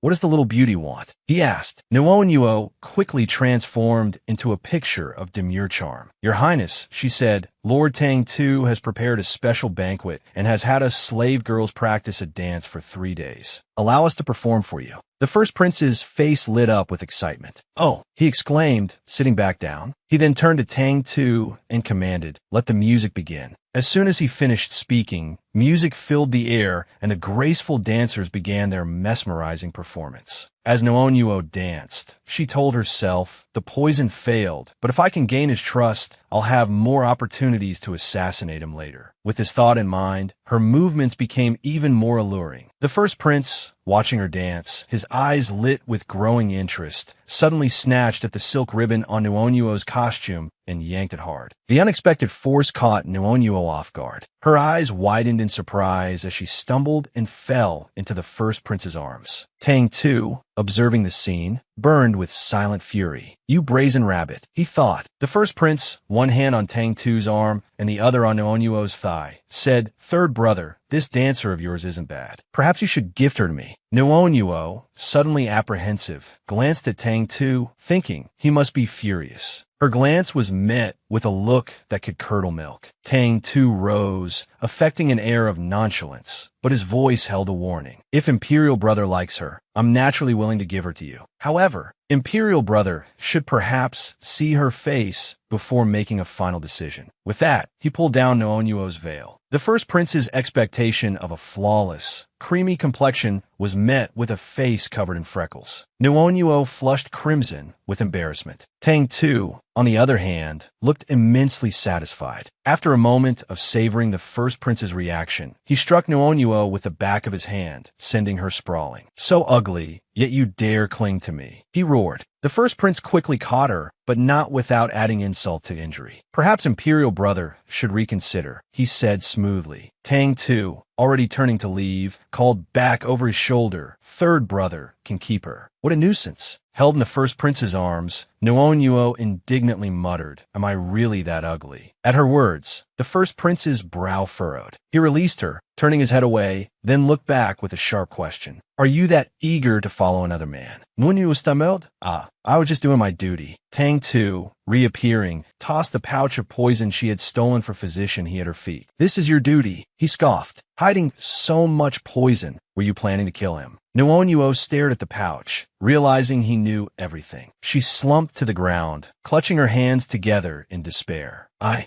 failed. Now you know what I was trying to do. Kill me if you want." Inwardly, she lamented, "I'm sorry, princess. I can't help you anymore." Tang Tu sat down beside her, gazing intently. "Yes, I know," he said. "You wanted to avenge me for the koi carp incident. But if he died from poisoning at the banquet, I would be implicated. That's why I had physician he switch your poison." He paused, a flicker of confusion in his eyes. Nuonuo thought miserably, "Avenge him. He thinks I did this for him." Tang Tu gently cupped her face, his thumb stroking her cheek. "The rash on your face, it's very itchy, isn't it?" he asked softly. Nuonuo's eyes widened in alarm. "A rash." He misunderstood. "He accidentally ruined my plan." He pulled a small jar from his sleeve and carefully dabbed some ointment onto his fingers. "Stay still," he murmured. "I'll apply some medicine." As he gently spread the ointment on her face, his voice was low and soothing. "It's a good thing I told physician he'd have put itching powder on your veil. If you had really been taken away, how could I have protected you?" His words and actions deepened the blush on Nuonuo's face. She silently forgave him. "He was worried about me. All right, I won't hold this against you. There will be other chances to get close to the first prince." Seeing her silence, he tilted her chin up. "But don't worry," he continued. "I won't let him get away with this." Despite having her cheek cupped in Tang Tu's hand as he applied the ointment, Nuonuo, upon hearing his words, feigned complete ignorance. While Tang Tu was brimming with misplaced tenderness, the first prince was in a rather sorry state. A panicked eunuch stood outside his chambers, wringing his hands. "Your Highness," he stammered, "you've already visited the privy over a dozen times today." Inside, the first prince, his face a mask of barely contained rage, gripped a roll of paper so tightly that the veins in his neck and face bulged. "Damn it," he thought furiously. "I won't let you get away with this." He roared at the eunuch outside. More paper. The next day, the wind rustled through the trees at Physician He's residence. He held Nuonuo by the scruff of her neck, pinching her cheek playfully. "You're not cute at all," he grumbled, "conspiring with Tang Tu to trick me." Nuonuo, wincing from the pinch, could only squirm and protest, "Ow, ow, ow. Let go. It hurts." Just then, Tang Tu entered. He paused at the doorway, taking in the scene of apparent sibling affection with a barely suppressed smile. Seeing him, Physician He cried out dramatically, "Brother Tuesday, look at your wife. Look what she's doing." Beside him, Nuonuo's face paled. Hearing Physician He refer to Nuonuo as his wife, Tang Tu's amusement vanished, replaced by a flicker of annoyance. "Wife," he thought. Outwardly, however, he remained impassive. He simply patted Physician He's head. The physician, enjoying the attention, let out a pleased hum. Turning to Nuonuo, Tang Tu held out a set of clothes. "Mother has heard of your heroic deeds," he said. "She requests your presence in the palace." "Wear this." Nuonuo stared at the garments, momentarily speechless. She took them with trembling hands, her heart sinking. "I'm doomed," she thought. "This can't be good." Outside, in the vibrant imperial gardens, where lotus blossoms perfumed the air, Nuonuo, dressed in the clothes Tang Tu had given her, gazed around in wonder. It was the first time she had been able to freely walk within the Serpent Clan's palace. Upon reaching her destination, she knelt and bowed respectfully. "Imperial concubine," she greeted. Tang Tu's mother, her eyes sharp and assessing, looked Nuonuo up and down. "So, you're the tribute," she said, her voice laced with disapproval. "You have quite the nerve. Do you know what you've done?" Nuonuo, her heart pounding, clutched her chest fearfully. After a moment, she whispered yes. The imperial concubine's cold, reptilian gaze sent shivers down Nuonuo's spine. Her hands clasped together tightly. She pleaded, "Please, your highness, have mercy." The imperial concubine toyed with Nuonuo's long rabbit ears, her voice sharp. "Such long ears," she mused, "and yet you still can't seem to remember what I told you."